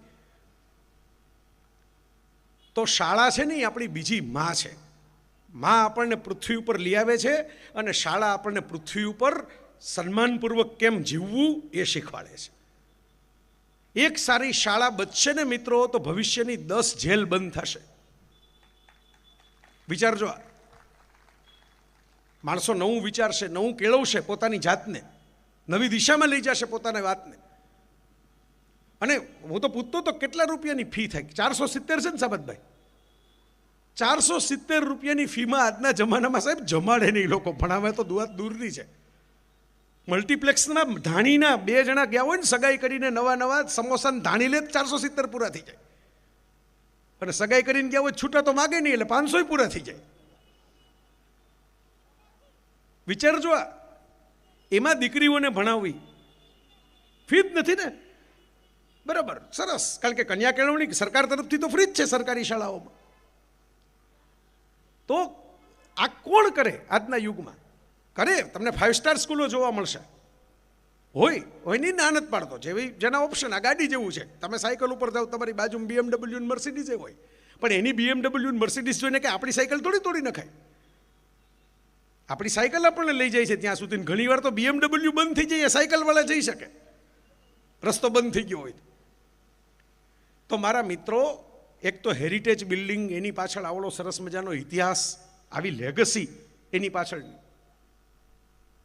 તો આ ભણતર ઘડતરને જીવતરું એટલા માટે કહું છું કે ભણતર એટલે ખાલી ડિગ્રી નહીં. ડિગ્રી સિવાય પણ તમારામાં જે મૂલ્યો આવે, તમારામાં જે સંસ્કાર આવે. સંસ્કાર એટલે શું? વન લાઇનરનો જમાનો છે. જે લોકોને મોડું થતું હશે, મેચ જોવામાં એમ થતું હશે કે ભાઈ આમાં ફટફટ ભગાડે ને તો આપણને T20 જેવું કરે તો સારું, આ ટેસ્ટ મેચ જેવું કરશે તો અડધો મેચ પૂરો થઈ જશે. ચિંતા કરતા નહીં, હું ધ્યાન રાખું જ છું. તમને 8 ને મને જે સમયમાં આપ્યો હતો, 1 કલાકથી 1.25 કલાકનો મને સમય કીધો હતો, 8 સવા 8 સુધીમાં હજી એકાદ ઓવર ફેંકાશે, ત્યાં લગી હું તમને સમાપન કરી દઈશ. એ જવાબદારી મારી. મને ભલે મેચ જોવા ન મળે, તમને મળશે. મારે તો પ્રવાસ કરવાનો છે એટલે મને નહીં મળે પૂરો, પણ તમને મળશે. એ જવાબદારી પૂર્વક કહું છું. વરસાદ પડી ગયો, બોલો લ્યો, આ તો નવું જાહેરાત આવી, જોયું? આ ઉપરવાળાની નિશાની છે, જુઓ, બાલુબા સ્કૂલના એલ્યુમિની એસોસિએશન સાથે ઉપરથી પણ થોડાક સંકેતો આવે છે ભેગા. આ વરસાદ એના માટે પડ્યો છે કે ભાઈ આ લોકોને આમાં તો જોગવાઈ છે કે વરસાદ પડે તો પાછો નવેસરથી રમાડવાનો, એટલે ટેન્શન લેતા નહીં આમાં. બરાબર, અમદાવાદમાં જ છે કે આઘું નથી, રૂબરૂ જવું હોય કાલે રૂબરૂ પહોંચી જાજો. પણ હવે આ કીધું એ સારું થયું, એટલે આમ હું ઘણાની કોઠે ટાટક થઈ છે કે ભાઈ આ આમ કે પેલું ધર્મ સંકટ થાય ને કે ભણવું બધી વાત તો સાચી, પણ મજા કરવી જોઈએ ને, કરવી જ જોઈએ મજા. કોણ કે શિક્ષણ મજાનું વિરોધી છે? તમે જોજો મોટા ભાગે તમારા સાચા બેનપણીઓ કે મિત્રો જે ભણતા બન્યા હોય ને એ તોફાનોથી બન્યા હોય. અમારા શિક્ષક મિત્ર છે સુભાષ ભટ્ટ, ભાવનગરના બહુ વિદ્વાન માણસ. તો સુભાષભાઈ હસતા હસતા કહેતા હોય કે ઓલા 98% જેને આપણે આપ્યા હોય ને પેપર જોઈને, એ આપણને મળે ને તો ફરિયાદ કરવા મળે કે સાહેબ 2 માર્ક કાપ્યા કેવી રીતે તમે? હું તો હોનું સાચું જ લખ્યું હતું, તમે ક્યાંથી 2 કાપી આવ્યા? અને કે જેને ફેલ કર્યો હોય ને આપણે કે ભાઈ આને તો કાંઈ આવડતું જ નથી, એ કે હાલો સાહેબ સમોસા ખાવા, ગરમા ગરમ છે એમ. એને બિચારા એક ઓલાને 98 કેમ આવ્યા એની કકળાટ હોય, પણ ઓલાને કંઈ એવું હોય કે એમ કાંઈ આવે કે ન આવે, આપણે આ જેટલા દિવસો ટૂંકા થયા આવી સ્કૂલની અંદર તો કે હાલો ને સાહેબ સમોસા ખાવા, ગરમ લઈ આવ્યો છું, 2 ખાઈ લ્યો ને મારી ભેગા. ગ્રીક શબ્દ સ્કોલા જે આવ્યો ને એમાં તો સ્કોલા શબ્દમાંથી સ્કૂલ આવ્યો આપણે શબ્દ. ગ્રીકમાં સ્કોલા શબ્દનો અર્થ થતો તો ભેગા થઈને મોજ કરવી. એ આપણે એવું શિક્ષણ પદ્ધતિ ધીરે ધીરે આવી ગઈ, મેકોલેવાળી ને પરીક્ષાવાળી, કે ભેગા થઈને બોજ ભેગો કરવો એ સ્કૂલ થઈ ગઈ. એમાં જ અડધા લોકો ભણી ન શક્યા. એટલે મોજ પણ હોવી જોઈએ શિક્ષણમાં, જલસો પણ હોવો જોઈએ. આપણે તો કૃષ્ણના વારસદારો. 14 વર્ષની ઉંમરે મથુરાનું રાજપાટ હાથમાં આવી ગયું. 14 વર્ષની ઉંમરે હવે માને બ્રહ્માંડ દેખાડ્યું હતું. જશોદાએ મોઢું ખોલ્યું ત્યારે દીકરાના મોઢામાં બ્રહ્માંડ દેખાણું હતું. તો એવું તો નહોતું, ખબર નહોતી. ગોવર્ધન પર્વત ઉચકી લીધો તો ગિરિરાજ ધરણ તો થઈ ગયા હતા. તો એવું નહોતું કૃષ્ણને કંઈ વધારાના જ્ઞાનની જરૂર હશે. પાછળથી તો વિરાટ દર્શન બતાવ્યું કુરુક્ષેત્રમાં. પણ 14 વર્ષની ઉંમરે કૃષ્ણે મથુરાનું રાજ લેવાને બદલે નક્કી શું કર્યું કે હું જઈશ ભણવા, સાંદીપનીના આશ્રમમાં જઈશ, ભણીશ, ભણીને પાછો આવીશ. આ એમણે પોતાના માટે નથી કર્યું. પોતે તો જ્ઞાન લઈને જ આવ્યા હતા, પોતે તો ક્ષમતા લઈને જ આવ્યા હતા, પોતાની કેપેસિટી પોતાને ખબર જ હતી. પૂતનાથી માંડીને ધેનાસુર ને બકાસુર ને કંઈક અસુરોનો નષ્ટ કરીને જ આવ્યા હતા. પણ એમણે કર્યું તમારા ને મારા માટે કે 5000 વર્ષ પછી કોઈ દાખલો લેવાનો હોય ને તો એમ લેવાનો કે તમે તમારી જાતને ત્રિલોકના સ્વામી સમજતા હો ને તોય ગુરુ પાસે પહેલા બેસીને જ્ઞાન લેવા માટે જાઓ. ભલે તમે ભગવદ્ ગીતાના ગાનારા હો, પણ પહેલા કોઈ ગુરુ પાસે બેસો, શીખો, નવું જ્ઞાન મેળવો. હું ઘણીવાર હસતા હસતા કહેતો હોઉં છું કે મગજ ઓળેલું હશે ને તો વાળ ઓળેલા નહીં હોય તો ફોટા પડશે. મગજ ઓળેલું નહીં હોય ને તો વાળ ગમે એટલા ઓળશો, કોકના ફોટામાં પાછળ ડોકા કાઢતા ઊભા રહેવું પડશે. રિઝર્વ બેંક ઓફ ઇન્ડિયાની નોટ ઉપર ગાંધીજીનો ફોટો છે, માથામાં વાળ નથી, મોઢામાં દાંત નથી. આલિયા ભટ્ટ ને રણબીર કપૂર ન હોય. બરાબર, જેણે પોતાની પોતળીમાં બીજાને રૂપિયા રાખવાનું ખિસ્સું નહોતું રાખ્યું એ હોય. આજે આપણી સંસદ ભવનનું અદ્ભુત ઉદ્ઘાટન થયું. મેં ટ્વિટરમાં, વિતેશભાઈને ખબર છે, મેં ટ્વીટ કરી, એમાં લખ્યું છે કે ભાઈ ત્રિવેણી સંગમ કહેવાય. આપણે બિલીપત્રની ભાષા કહીએ ને ગુજરાતીમાં તો કે ઇથોસ એટલે આપણા મૂલ્યો પ્રાચીન, એથિક્સ એટલે અત્યારના વર્તમાન મૂલ્યો, અને એસ્થેટિક્સ સુંદરતા હોવી જોઈએ, બેસવાની મજા આવે એવી જગ્યાએ હોવી જોઈએ કામ કરવા માટે. ત્રણેયનો સંગમ થયો. તો આજે મોદી સાહેબે પહેલા વંદન જોયું હશે, સ્પીકર સાથે ઓમ બિરલા સાથે વડાપ્રધાને એમનો ડ્રીમ પ્રોજેક્ટ હતો આ. તો ગાંધીજીની પ્રતિમા સામે જઈને ફૂલ ચડાવીને વંદન કર્યા ને પછી અંદર ગયા. પોરબંદર છે એટલે હું ગાંધીજીને યાદ કરું છું. તો હવે કંઈ ગાંધીજી તો નથી આવીને ઉપરથી નોટિસ આપતા ભાઈ હવે 28મી તારીખે મને યાદ ન કરજો, એવું તો 2 ઓક્ટોબરે યાદ કરવાનું કે આપણે સમજીએ. પણ કર્તવ્ય જે કામ કર્યું છે એ બોલે છે, અને કામ નિસ્વાર્થ કર્યું છે એટલે બોલે છે. કામ સ્વાર્થથી કર્યું હોત, પોતાના છોકરાઓને હોદ્દા અપાવવા માટે કર્યું હોત તો આજે લોકો બાંધથી યાદ ન કરત. સમજો, અબ્દુલ કલામ લ્યો કે આલ્બર્ટ આઇન્સ્ટાઈન લ્યો, વાળ કોઈ દી ઓળેલા નહીં દેખાય એકેય ફોટામાં. છતાંય બધી સ્કૂલોમાં એના ફોટા હશે સાયન્ટિસ્ટ તરીકે. તો કૃષ્ણ એ શીખવાડી ગયા કે મુગટ પહેરેલા તો કેટલાય આવીને ભૂલાઈ જશે, પણ મગજ જેનું મજબૂત હશે, આત્મવિશ્વાસ જેનો મજબૂત હશે, જે રણમેદાનની સામે પડકાર ઝીલી શકશે, જે મૂલ્યો અને નીતિની વાત કરી શકશે, જે જ્ઞાન આપી શકશે અને બીજાને બેઠા કરી શકશે, એ માથે મોરપીછ લઈને ઊભા હશે ને તોય દુનિયા એને યાદ કરશે, એના ગીત ગાશે, એનો જન્મદિવસ ઉજવશે 5000 વર્ષ પછી. આપણે યુધિષ્ઠિરનો ને અર્જુનનો જન્મદિવસ નથી ઉજવતા, વિજેતા એ હતા, પણ આપણને ખબર છે કે માર્ગદર્શક કોણ હતા, આપણે એનો જન્મદિવસ ઉજવીએ છીએ. આ જ્ઞાનની તાકાત, આ ભણતરની તાકાત, આ ભણતર જીવતરમાં એપ્લાય થાય ને એ આપણા મોટાભાગના ભણતર જીવતર લગી પહોંચતા નથી. હું તો એવા વચ્ચે મેં એક ટેસ્ટ બનાવ્યો હતો કે સોય દોરાથી બટન ટાકતા કેટલાને આવડે, ગાંઠ મારતા કેટલાને આવડે, પોતાની પથારી સરખી કરતા કેટલાને આવડે. અમેરિકન નૌકાદળના એક એડમિરલ છે, એમણે એમના પ્રવચનની અંદર એવું કીધું હતું કે તમે જીવનમાં બીજું કાંઈ કરી ન શકો, કાંઈ નહીં, સવારે તમે જ્યારે ઊભા થાઓ ત્યારે તમે જે બાથરૂમમાં ગયા, તમે ટુવાલનો ઉપયોગ કર્યો, નેપકિનનો ઉપયોગ કર્યો, બ્રશનો ઉપયોગ કર્યો, તમારી પથારી ચોળાયેલી હોય, શાલ એમાં મૂકેલું હોય, ઓઢવાનું હોય, ચોળાયેલું હોય, ઓશીકું પાકું ચૂકું થયું હોય, આને સરખું કરીને ઘરની બહાર નીકળતા શીખો, બાકી બધી વાત પછી. આ કોક કરી દેવું મગજમાં ન રાખો. પહેલી કેળવણી અહીંથી શરૂ થાય છે. અને એ એડમિરલ સાહેબે હસતા હસતા એમ કીધું હતું કે ધારો કે તમારો દિવસ સાવ ખરાબ ગયો, તમારું અપમાન થઈ ગયું, તમને કંઈ ધાયરો બાસો પાર પડ્યો નહીં, તમે હેરાન થયા, તો રાત્રે પાછા આવશો ને ત્યારે બીજું કંઈ નહીં તો સૂવા માટેની પથારી સરખી મળશે, કારણ કે સવારે તમે સરખી કરીને નીકળ્યા, નહીંતર રાત્રે પછી તમને મૂડ નહીં હોય સરખું કરવાનું. તો જાતે કરતા આટલું શીખો ને તો બાકીની ગણિત પછી શીખવાડીશ. એણે એવું કીધું હતું, એડમિરલ કેમ થવું, સેનાપતિ કેમ થવું તો પછીની વાત છે. પહેલાં તમારી ચાદર સંકલતા શીખો, પહેલાં તમારો ટુવાલ સંકલતા શીખો, સૂકવતા શીખો. આ ઘડતરનું શિક્ષણ છે. મોટો બ્રિજ હતો ને બ્રિજની અંદર ટ્રક નીકળતો હતો ને ટ્રક ઉપર હલવાઈ ગયો બ્રિજની ઊંચાઈમાં, અને બધાએ આજુબાજુમાં ભેગા કર્યા કે ભાઈ આને બોલો, કોક કે આ તો ભાઈ કટર બોલાવવું પડે ને, જેસીબી બોલાવવું પડે ને, આખો પુલ તોડી નાખવો પડે ને, પુલનો ટ્રાફિક બંધ કરવો પડે ને, કોક કે ટ્રક ઉપરથી તોડવો પડે ને, એની પાછળથી ઓલું કેરિયર કાઢી નાખવું પડે ને. એક છોકરો અહીંયા ઊભો હતો, સ્કૂલે ગયો નહોતો પણ ઘડતર થયેલું હતું જીવતરનું, ભણતર ઓછું હોય છે, એને હળવેકથી ટાયરમાંથી હવા ઓછી કરી નાખી, એટલે ટ્રક થોડોક નીચે નમી ગયો, એટલે કે હવે કાઢી લ્યો ને પછી ભરી દેજો બહાર જઈને. ક્યારેક આપણી હવા એટલી બધી હોય છે ને કે થોડીક ઓછી કરો ને તો રસ્તા થઈ જતા હોય છે, પણ આપણે ઘટાડતા જ નથી હવાને. આપણે ઘણી વખત ન ઓલો આમ એટલે રાવણ હથ્થાવાળા નીકળતા, અમે નાના હતા ત્યારે બહુ નીકળતા, હવે તો ઓછા થઈ ગયા નીકળવાના. હવે તો બધું વોટ્સઅપમાં, ઇન્સ્ટાગ્રામમાં, ફેસબુકમાં જ જોવાનું રહી ગયું, રિયલમાં જ જોવાની વાત જ નીકળી ગઈ. રાવણ હથ્થો હવે તમારે સાંભળવો હોય તમારે ગૂગલ કરવું પડે કે રાવણ હથ્થા પ્લેઇંગ. તો રાવણ હથ્થાવાળા નીકળતા ને તો એવું સરસ વગાડે, એવું સરસ જંતર વગાડે તો આપણને એમ થાય કે આહા હા મોજ આવી ગઈ. પછી આપણે નાના છોકરા હોય ને અમે કહીએ કે અમને વગાડવા દો ને, એટલે આપે આપણને, આપણાથી વાગે જ નહીં, તું તું તું એવો અવાજ નીકળે આપણે કંટાળીને પાછો આપી દઈએ. તો મહત્વની વાત આ છે મિત્રો કે તમારી પાસે સાધન, ઓજાર, વસ્તુ ગમે તેટલી સરસ હશે પણ એને વગાડવાની આવડત નહીં હોય ને ત્યાં લગી નકામી જ છે.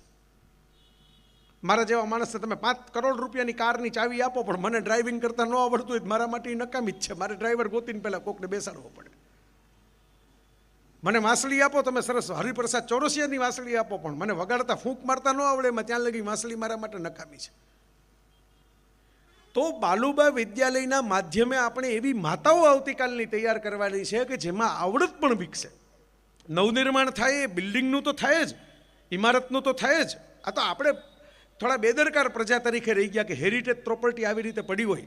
બાકી જે લોકો પશ્ચિમમાં ને એમાં હું ફર્યો છું, આપણી પાસે હેરિટેજ છે ને એના કરતાં ક્યાંય ઓછું હેરિટેજ છે. હું જર્મનીમાં એક ગામમાં ગયો તો ત્યાં એક સ્પેશિયલ જગ્યા હતી, તમારે જવાનું. ત્યાં આજુબાજુ બધા ઓલા ખાવા પીવાનું વેચતા હોય, મેળા જેવું વાતાવરણ, ચકડોળો નાના નાના બનાવીને મૂક્યા હોય ને આ તેને. જગ્યામાં શું હતું ખબર છે કે ફલાણી સાલમાં અમારા ગામમાં પૂર આવ્યું હતું ને આ મકાનની આ સપાટી લગી અડી ગયું હતું, અહીંયા માર્ક કરેલો છે, એ જોવા જવાનું. અરે મેં કીધું આવા તો સુરતની અંદર તમને કેટલા મકાન મળે. મુંબઈમાં જાવ તો મુંબઈમાં તો દર વખતે ગાડી ડૂબી જાય, જેટલી વાર વરસાદ પડે એટલી વાર તરતી ગાડીઓને જ સીધે સમાચાર આવે. પણ આપણને પ્રજા તરીકે એવું થઈ ગયું છે કે ભાઈ આ બધું તો ચાલ્યા રાખે. બાકી નાની નાની વસ્તુ જો હેરિટેજ હોય તેને કેમ જાળવણી કરવી, કેમ સાચવવી, કેમ સ્પેશિયલ બનાવવી, કેમ એનો રખરખાવ આપણે જે કહીએ એ કરવો, એ પણ આપણી જવાબદારી છે. હો સાહેબ, આપણે નગરના નાગરિકો છીએ તો આપણી એ જવાબદારી છે કે કેમ સચવાય. ન રાજા રહેગા ન રાની રહેગી, એ માટી સભી કી કહાની કહેગી. એ ઇમારતે ક્યારેક આપણી સામે બોલે. આપણા મા બાપ જેમ ઘરડા થઈ જાય એટલે આપણે એમ કહીએ કે ભાઈ હવે તો આ પહેલાં મમ્મી પહેલાં જેવા દેખાતા હતા એવા હવે નથી દેખાતા, હવે તો મમ્મીને કરતલી પડી ગઈ, મમ્મીને ચશ્મા આવી ગયા, મમ્મીના વાળ તો ઉતરી ગયા, મમ્મીના વાળ તો ધોળા થઈ ગયા, હાલો મમ્મીને ઉપાડીને બધે નાખ્યા. આવું કે તો કહેવા વાળો કેવો લાગે? તો આજ સ્કૂલને પણ લાગુ પડે કે મમ્મી ઘરડી થઈ ગઈ છે, મમ્મીના વાળ ધોળા થયા છે, વાળ ઉતરા છે, ચશ્મા આવ્યા છે, લાકડીનો ટેકો આવ્યો છે, એટલે એનો અર્થ એ નહીં કે આપણે એને બધા નાખી આવીએ. પણ આપણે કેમ હોસ્પિટલે જઈને એમ કહીએ કે બાને જરા ખરખા કરી દો ને, એવા કંઈક ઇન્જેક્શન વિટામિન બીના આપો ને કે પાછા એનર્જી આવે, પગથિયા ચડી જાય. તો આપણે બાલુબાને આવા નવા પોઝિટિવિટીના ઇન્જેક્શન સાથે નવી બાલુબા તૈયાર કરવાની છે, નવા વિઝનવાળી બાલુબા. કારણ કે તમારા ટ્રસ્ટનું નામ જ કેવું સરસ છે, નવયુગ. એ જમાનામાં નક્કી કર્યું હશે ને રાણી અને રાણા સાહેબે કે આપણે નવો યુગ લઈ આવવાનો છે, ભણતરથી નવો યુગ આવશે, નવી ક્રાંતિ આવશે, નવી ચેતના પેદા થશે. અને કોણ કહે છે ન થાય? સિડની હેરિસ નામના એક ચિંતકનું કોટેશન છે, શિક્ષણ એટલે અરીસાઓને બારીમાં બદલવાની પ્રક્રિયા. કેવી સરસ મજાની વાત છે, થોડી ગૂઢ વાત છે પણ બહુ સરળ છે. એક જ લીટીની મેં કીધું ને, વન લાઇનર. શિક્ષણ એટલે અરીસાને બારીમાં બદલવાની પ્રક્રિયા.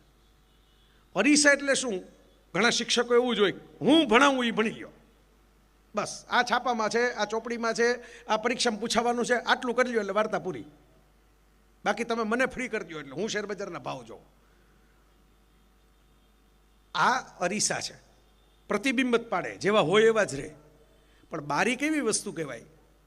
બહાર શોભાયાત્રા નીકળતી હોય ને તો એનો ગુલાલ ઉઠતો ઉઠતો હોય એટલે ધોળ ત્રાસા વાગે, બારી ખુલ્લી હોય તો આપણને ખબર પડે કે બહાર કંઈક વરઘોડો નીકળો, 5 જણા જોવા નીકળે, કોનો છે? આપણને બહુ એવો રસ બહુ હોય ને, પાછી જોડી કેવી દેખાય છે એને. રિસેપ્શનમાં જાય તો પાર્ટી પ્લોટ સિવાય નામે યાદ ન હોય પણ ચેક કરી લે બરાબર છે કે નહીં, એકબીજાને અનુકૂળ આવે એવા દેખાય છે કે નહીં. તો હવે જમાનો આખો એવો થઈ ગયો. ઇન્સ્ટાગ્રામમાં લોકો ફોટા મૂકવા માંડ્યા, એમાં તો લોકોને ડ્રેસના ખર્ચા વધી ગયા. કાં તો તમે પહેલાંય પહેર્યો હતો, ઓલી સગાઈ મેં આજ સાડી પહેરીને ગયા હતા, હવે નવી સાડી તો પહેરો કે કોઈક 5 જણા કોમેન્ટ કરે ખરેખર નવી સાડી લઈ આવવી પડે. તો મિત્રો,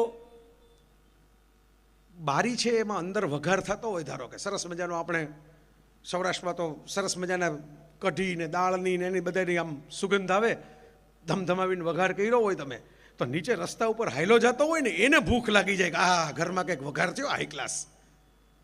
બારી એટલે એક્સચેન્જ ઓફ નોલેજ. બાલુબે એવી બનાવવાની છે જે એક્સચેન્જ ઓફ નોલેજ રહે. આ દીકરીઓ આજની છે એ આવતીકાલની દુનિયામાં જીવવાની છે. અને હું તો મારા લેખમાં લખી જ ચૂક્યો છું કે 21वीं सदी में लड़कों को पराठे सिखाओ और लड़कियों को कराटे सिखाओ. કારણ કે બહેનો હવે બહાર નીકળવાની જ છે, એ કોઈના કોઈનાથી રોકાવાની નથી. બધી જગ્યાએ તમે જોઈ જ લેજો, આ જેટલા રિઝલ્ટ આવે છે ને દરેક જગ્યાએ. હું તો ઘણા સરસ્વતી સન્માન સમારંભમાં જાઉં છું, પછી મારે ઓલા આયોજકને બાજુમાં પૂછવું પડે કે તમારી બહેનોની જ સંસ્થા છે? તો કે ના ના, સંસ્થા તો બધાયની છે, પણ ટોપરમાં બધી દીકરીઓ જ આવે છે. એટલે હું પછી એકવાર એવું તારણ કાઢ્યું હતું કે છોકરીઓને સ્વતંત્રતા દેખાય, પગભર થવું છે, કુટુંબનું કંઈક ભલું કરવું છે, એટલે દીકરીઓ ભણવા ઉપર ધ્યાન આપે છે, કરિયર ઉપર ધ્યાન આપે છે, બહાર નીકળવા ઉપર ધ્યાન આપે છે, છોકરાઓ છોકરીઓ ઉપર ધ્યાન આપે છે. એટલે એ ધીરે ધીરે વિકેટો પડતી જાય છે હાયર એજ્યુકેશનમાં. બધા સમાજમાં આ હાલત છે, બધી યુનિવર્સિટીમાં હાલત છે, ઓક્સફોર્ડ યુનિવર્સિટીમાં આ જ હાલત છે. 60% ફિમેલ, 40% મેલ. દિવસે દિવસે જે જમાનો આવતો જાય છે ને, તમે જોજો, તમે સ્પોર્ટ્સમાં નજર કરો તોય તમને દેખાશે, તમે જાહેર જીવનમાં નજર કરો તમને દેખાશે, તમે અમારા બધા ક્રિએટિવ ફિલ્ડમાં નજર કરો તમને દેખાશે. ભારત તો પહેલેથી, તમે ભારતને તમે જુઓ, મેં તમને કીધું ને આપણા વારસામાં છે, આપણા લોહીમાં છે. એટલે ભારત, અખંડ ભારતમાંથી જે દેશો છૂટા પડ્યા ને ત્યાં ફિમેલ લીડરો છે. અમેરિકાએ હજી ફિમેલ પ્રેસિડેન્ટ ચૂંટ્યા નથી, આટલી માનવ અધિકારની વાતો કરીને. આપણે ફિમેલ વડાપ્રધાન જોઈ લીધા, ગુજરાતમાં મહિલા મુખ્યમંત્રી જોઈ લીધા, તમે જુઓ, અલગ અલગ સ્ટેટમાં આપણે તો મહિલા મુખ્યમંત્રીઓ જોયા, ખાલી ગુજરાતમાં જ નહીં, બાંગ્લાદેશ ને પાકિસ્તાનમાં અને શ્રીલંકામાંય જોયા મહિલા નેતાઓ, એકની બબ્બે જોયા, ત્રણ જોયા. એટલે આપણા બહેનો પાસે લીડરશિપની ક્વોલિટી પહેલેથી છે. કારણ કે આ જોગમાયાનું હજાર હાથવાળું જે સ્વરૂપ છે ને, એ બધાય અહીં જેટલા બેઠા છે ને એ બધાય રોજ ઘરે કરીને બેઠા હશે હજાર હાથ. હું એકવાર રશ્મિતા પરબમ બાપુની સામે બોલવાનું હતું ત્યાં બોલેલો છું. કામ એક હાથે છે ને બાથરૂમમાં પાણીની ડોલ ભરાતી હોય, બીજા હાથે ગેસની અંદર ચા ઉકળતી હોય, ત્રીજા હાથે નાસ્તો બનતો હોય, ચોથા હાથે કોકની ટાઈ પ્રેસ થતી હોય, પાંચમા હાથે બેગ ભરાતી હોય, છઠ્ઠા હાથે દફતર ભરાતું હોય, સાતમા હાથે નાસ્તાનો ડબ્બો ભરાતો હોય, આઠમો હાથ કાંસકાથી પોતાના વાળ હરખા કરવા માટે ફરતો હોય, નવમા હાથે ટુવાલ મુકાતો હોય, 10મા હાથે કુરિયરના કવર ઉપર સાઇન થતી હોય. આટલું બોલવામાં તો મને શ્વાસ ચડી ગયો. આવું તો રોજ કરે છે આ જોગમાયાઓ આપણા ઘરમાં. હજાર હાથવાળી માં એમને નથી આવ્યું. માતાજી ગબ્બરના ગોખેથી જ ઉતરે એવું જરૂરી નથી કે આપણા ઘરની લિફ્ટને સીડીમાંથી ઉતરતા હોય. આપણામાં નજર હોવી જોઈએ એ જોવાની. તો આ બાલુબામાં મને જે રસ પડે છે આ પડે છે કે આ હવેનો જે યુગ છે એ આ તમે સ્વીકારો કે ન સ્વીકારો, આમાં સ્વીકાર બીકારની મહત્વ નથી. હું પુરુષ તરીકે એમ કહું ભાઈ હું નથી સ્વીકારતો, હું કઈ સ્ત્રીઓ ભલે આગળ નીકળે એવી બધી વાતો કરે, એ આગળ નીકળવાના જ છે. તમારા સ્વીકારની કોઈ મંજૂરી માંગવા નથી આવવાના. આવે એટલે તમે જેટલી ઝડપથી આ વાત સમજી લ્યો, શાંતિથી ડાયા થઈને, આમ તો મોટાભાગે પરણેલા લોકો ડાયા થઈ જ જતા હોય છે. તો હું તો લગ્ન નથી કર્યા એટલે આ બધી ફિલોસોફી હાંકું છું. બાકી અમારા જેને કરેલા છે એ તો કે જ છે કે હા અમારે કંઈક તમારે નવું કે નથી કહેતા, એ ખબર જ છે અમને. એટલે એમાંથી જ મેં નવું તારણ કાઢ્યું કે દરેક પુરુષને એમ થતું હોય કે હું માથું, હું મોભી, સમાજમાં 5 વચ્ચે હું પૂછાવું, પણ દરેક બહેનોને ઘરમાં ખબર હોય કે ગરદન તો આપણી પાસે છે ને, માથું આમામ આમામ આમામ આમામ આ થાય, ડોક હલે તો થાય ને. મેં નજરે જોયું છે આમ, એટલે બેરે જોઈ ને આમ બે બાજુ ભાગ પડેલા હોય, આ બાજુ બહેનો હોય, આ બાજુ ભાઈઓ હોય. એટલે ઓલા ઉપર પૈસા દેવાના હોય શુભેચ્છાના, એટલે ભાઈ આમ હોશમાં આવીને હવે તો બંધ થઈ જવાની છે પણ ગુલાબી નોટ કાઢે આખી 2000 કે આપણે તો ફરસી પડવાનું હોય ને, આપણા કુટુંબના લગ્ન છે. એટલે ઓલે સામેના વિભાગમાં જે બેન ઊભો હોય ને ત્યાંથી આમ કરે, કાંઈ 2000 ન દેવાના હોય. અને મેં નજર સામે જોયું છે, ઓલા એની જ કમાણીની નોટો એના જ પગારમાંથી આવી હોય એ પાછી પટ કરતી પાકીટમાં મૂકી દે કે આપણે હોમ મિનિસ્ટર, ફાઇનાન્સ મિનિસ્ટર જે ગણો એની ના આવી ગઈ છે, આ માથાકૂટમાં પડવા જેવું નથી. એ 200 કે 200 આપી દેવાય, કેસરી રંગની નોટ આપવી, ગુલાબી રંગની ન આપવી. તો આ વાસ્તવિકતા ઘરવાળાને તો ખબર જ છે, પણ હવે બહારની દુનિયામાં આવશે એટલે તમને જરાક ચેતવી દઉં છું. બધા CEO થવા માંડ્યા છે કંપનીમાં. કોને ખબર બાલુબા તમે નવનિર્માણ કરો, એમાંથી આવતીકાલની કોઈ મલ્ટીનેશનલ કંપનીના CEO નીકળે ને પોરબંદર એનું સન્માન કરે આવા મોટો સરસ મજાનો કાર્યક્રમ કરીને. યુ નેવર નો. મારે જે છેલ્લી 2-3 વાતો તમારી સામે મૂકવી હતી, આ જ મૂકવી હતી. સંસ્કાર એટલે હું તમને કહેતો હતો ને, વન લાઇનરમાં વ્યાખ્યા આવે, સંસ્કાર એટલે આ દુનિયામાં આપણી સિવાય બીજા પણ જીવે છે એનું ધ્યાન રાખીને જીવવું. તે હું સુખી થઈ ગયો, મારો બંગલો બની ગયો, મારી ગાડી થઈ ગઈ, મારું AC ચાલુ છે એટલે હું દુનિયાને ભૂલી જાઉં, બાકીના કષ્ટ અને દુઃખી કોણ છે એની સાથે વાત જ ન કરું, આ સંસ્કાર નથી. સંસ્કાર તો એ છે કે જે તમને બીજા માટે જીવતા શીખવાડે. અને એ જો તમે કેળવી શકો ના જીવનની અંદર તો શિક્ષણ મળ્યું કહેવાય. તમને ખબર છે ભારતની એક દીકરીને ભારત, પાકિસ્તાન અને અમેરિકા ત્રણેયનો બ્રેવરી એવોર્ડ મળેલો છે. આજે એ દુનિયામાં નથી, પણ ભારત, પાકિસ્તાન અને અમેરિકા એક મુદ્દા ઉપર સહમત થયા હોય તો એક દીકરી માટે, જેના ઉપર પિક્ચર પણ બની ગયું છે, નિર્જા ભનોત. એર હોસ્ટેસ હતી, સગાઈ થવાની હતી. એ કોઈ સોલ્જર નહોતી કે એને ત્રાસવાદીઓ સામે લડવાની ટ્રેનિંગ મળી હોય, પણ ત્રાસવાદીઓએ પ્લેન હાઈજેક કર્યું ત્યારે બધા જ પેસેન્જરોને બચાવવા માટે છેક સુધી ઝઝુમી, બધાના પાસપોર્ટ ગાયબ કર્યા. તમે પિક્ચર જોયું હશે, તમને સ્ટોરી આખી ખબર હશે. અને છેલ્લે પેસેન્જરોને બચાવવા માટે પોતે છેલ્લે રહી, ખરેખર દરવાજા પાસે તો એ ઊભી હતી, પહેલાં પોતે નીકળી શકત. એઝ એ ફિમેલ એનો રાઈટ પણ કહેવાય, કારણ કે સ્ત્રીઓ અને બાળકોને બહાર નીકળવાની છૂટ હોય કટોકટીમાં, પણ એને બદલે પોતે ઊભી રહીને છેલ્લે ત્રાસવાદીઓની ગોળીઓનો શિકાર થઈ. એ વ્યક્તિ, આપણે ફાટક બંધ હોય ને તો એ હોર્ન વગાડીએ છીએ કે આપણે હોર્ન સાંભળીને કેમ એન્જિન ડ્રાઈવર ભગાવવાનો હોય ટ્રેન, એટલી ઉતાવળ હોય. આમ હમણાં મોબાઈલમાં ફોટો ડાઉનલોડ ન થતો હોય ને, ગોળ ચકરડા ફરતા હોય તો આપણે આમ ડોળા કાઢીને ત્રાટક કરીએ મોબાઈલ સામે, કેમ નથી થતો, કેમ નથી થતો. હમણાં બાળીને ભસ્મ કરી નાખું મોબાઈલને ન એનો ડાઉનલોડ થાય. પેલા પર્સન્ટેજ લખાઈને આવતા હોય ને આમ ગોળ ગોળ ફેરે રાખે, એમાં આપણું મગજ ફેરે રાખી ચક્કર ફરે એટલી વાર.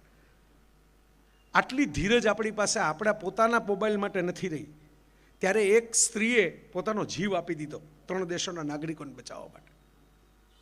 સાહેબ, આવી દીકરીઓ આપણે ઓલરેડી પેદા કરીને બેઠા છીએ, એટલે આપણી પાસે સત્વ તો પડ્યું જ છે, માત્ર ઘડતરની જ જરૂર છે. માત્ર ભણતરનું તો ડિગ્રીવાળી વાત નથી કરતો, ઘડતરવાળી વાત કરું છું. એકવાર ઘડો એને, બહાર આવીને તમને બતાવશે કે અંદર કેવી આગ પડી છે, કેવી તાકાત પડી છે, કેવી મજબૂતાઈ પડી છે. અને બહેનોની મજબૂતાઈ પુરુષો કરતાં જાજી હોય છે મને ખબર છે. ભાઈઓને અમારી જેમ ટાલ પડે અને એટલે કંઈ વહેલા આવે. બહેનોને એ બાબતમાં નિરાંત હોય, કારણ કે એ થોડુંક રડીને થોડુંક હળવાશથી કાઢી નાખે કે બહુ માથાકૂટમાં પડવાનું ન હોય, બોલી જવાનું હોય બહુ એવું થાય તો, પણ ટેકલ કરતા આવડે. તમને એક સાદું વાસ્તવિક ઉદાહરણ આપું, આ તો તમને એમ લાગે કે રમૂજ કરું છું હું. વીજી સિદ્ધાર્થ, કોઈ નામ સાંભળ્યું છે બેઠા એમાંથી? વીજી Siddharth, CCD cafe coffee day, એક જમાનામાં ઘણા લોકોને સગાઈઓ જ્યાં થઈ છે એ CCDની આખી ચેઇન છે, એના માલિક હતા. માથે દેવું થઈ ગયું, કંટાળીને આપઘાત કરી લીધો શરમને કારણે કે આટલા પૈસા મારાથી ભરાશે નહીં. એમના પત્નીએ વિડો તરીકે એમને બધા મિલકત મળી, CCDની ચેઇન હાથમાં લીધી, કોસ્ટ કટિંગ કર્યું, વધારાના આઉટલેટ બંધ કર્યા, વ્યવસ્થિત રીતે ફાઇનાન્સનું મેનેજમેન્ટ કર્યું. જેટલા લેણદાર હતા બધાને બોલાવીને કીધું કે ભાઈ પૈસા તમારે તો જ ચૂકવાશે ને, કે જો કંપની ચાલુ રહેશે. હવે મારા હસબન્ડ તો ગુજરી ગયા છે, કંપનીએ બંધ થઈ જાય તમારા પૈસા ડૂબી જશે, દેવાળું ફૂંકાઈ જશે. એટલે બદલે મને તમે મદદ કરો, કામ કરવા દો, થોડુંક મને ટેકો કરો તો હું તમારા પૈસા વ્યાજ સહિત ચૂકવી દઉં. એક વિધવા સ્ત્રીએ એવું મેનેજમેન્ટ કરીને બતાવ્યું કે 5 વર્ષમાં CCD છે એ ડેપ્ટ ફ્રી થઈ ગઈ. અત્યારે CCD ચાલુ છે. હવે વિચાર કરો કે સિદ્ધાર્થ સાહેબ બિચારાએ આપઘાત કર્યો ત્યારે એના મનમાં નહીં હોય કે હું જે પ્રશ્નનું સોલ્યુશનમાં મૂંઝાવું છું અને દુનિયાની સામે મોઢું નથી બતાવી શકતો, એનું સોલ્યુશન તો મારા ઘરમાં પડેલું છે. જો હું ખુલીને જો વાત કરી હોય તો એને કોઈ બહાર જઈને કોઈ એક્સપર્ટ ગોતવાની જરૂર નહોતી, એના વાઈફ જ એક્સપર્ટ તરીકે કરીને બતાવી દે. ન કરી શક્યા. વિચાર કરજો, તમારા આ તાજો દાખલો છે, હમણાંનો છે. એટલે ભારતીય સ્ત્રીની શું તાકાત છે એ તો લિજ્જત પાપડથી શરૂ કરીને CCD સુધી તમને દેખાય. કેટલા ઘર ચલાવી દીધા હોય છે એમને, કેવી રીતે પોતે મહેનત કરે. આપણા આ વિસ્તારમાં પણ મેં જોયું છે, હું તો આ મારું મોસાળ છે ફર્યો ન, હું ગોંડલમાં જ મોટો થયો છું. કેવી રીતે બેલેન્સ કરે છોકરાઓને, પતિને, સાસરિયાઓને. તો બાલુબા જો ડેવલપ થશે તો હું એમ નથી કહેતો કે ખાલી એક સ્કૂલનું બિલ્ડિંગ નવું બનશે. સાહેબ, કેટલાય ઘરની અંદર નવી રીતે ચૂલામાં એક નવો આગ, નવો દેવતા, નવો અગ્નિ પ્રગટશે. કેટલાય ઘર અપસેટ થઈ ગયા હશે ને નવેસરથી સેટ થશે. આપણે એવી દીકરીઓ તૈયાર કરીને આપવાની છે ને બધા પાસે કંઈ લાખ રૂપિયાની ફી નથી હોતી ભરવા માટે, બધા પાસે એટલા પૈસા નથી હોતા. તો એનો રાઇટ ટુ એજ્યુકેશન નહીં, એને ભણવાનું નહીં. એટલા માટે તો સરકારે વ્યવસ્થા કરી, કન્યા કેળવણી ફ્રી કરી દીધી. એટલા માટે આ બધા રાજા મહારાજાઓએ વ્યવસ્થા કરી કે કન્યા કેળવણીને પ્રોત્સાહન આપ્યું. તો આ આપણું નગર માટેનું ઋણ છે. તો આ આપણે જો નહીં કરી શકીએ, જે ગાંધીજીના નામે પોરબંદર ઓળખાય એ ગાંધીજીની આકરી ટીકા ઓશો રજનીશે એમને વિચારધારા બાબતે કરી. અને પછી એમનું જે વ્યાખ્યાનમાળાનું સમાપન થયું ત્યારે રજનીશે એમ કીધું કે હું એક બાબત માટે મહાત્મા ગાંધીને વંદન કરું છું. એટલે કોઈ પૂછ્યું કે તમે તો કોઈને વંદન કરો એવા છો નહીં, હું તો ભગવાનને વંદન કરવાનું ના પાડી દો ઘણી વાર. તો ગાંધીજીની આટલી ટીકા કર્યા પછી શું વંદન કરો છો? તો રજનીશે એમ કીધું કે એ માણસે સ્ત્રીઓને ઘરમાંથી બહાર કાઢીને જાહેર જીવનમાં લઈ આવ્યા. તો આ સભામાં સ્ત્રીઓ આવીને બેસતી થઈ. ગાંધીજી ન આવ્યા હોત તો બહેનો જાહેર જીવનમાં આવી ન હોત.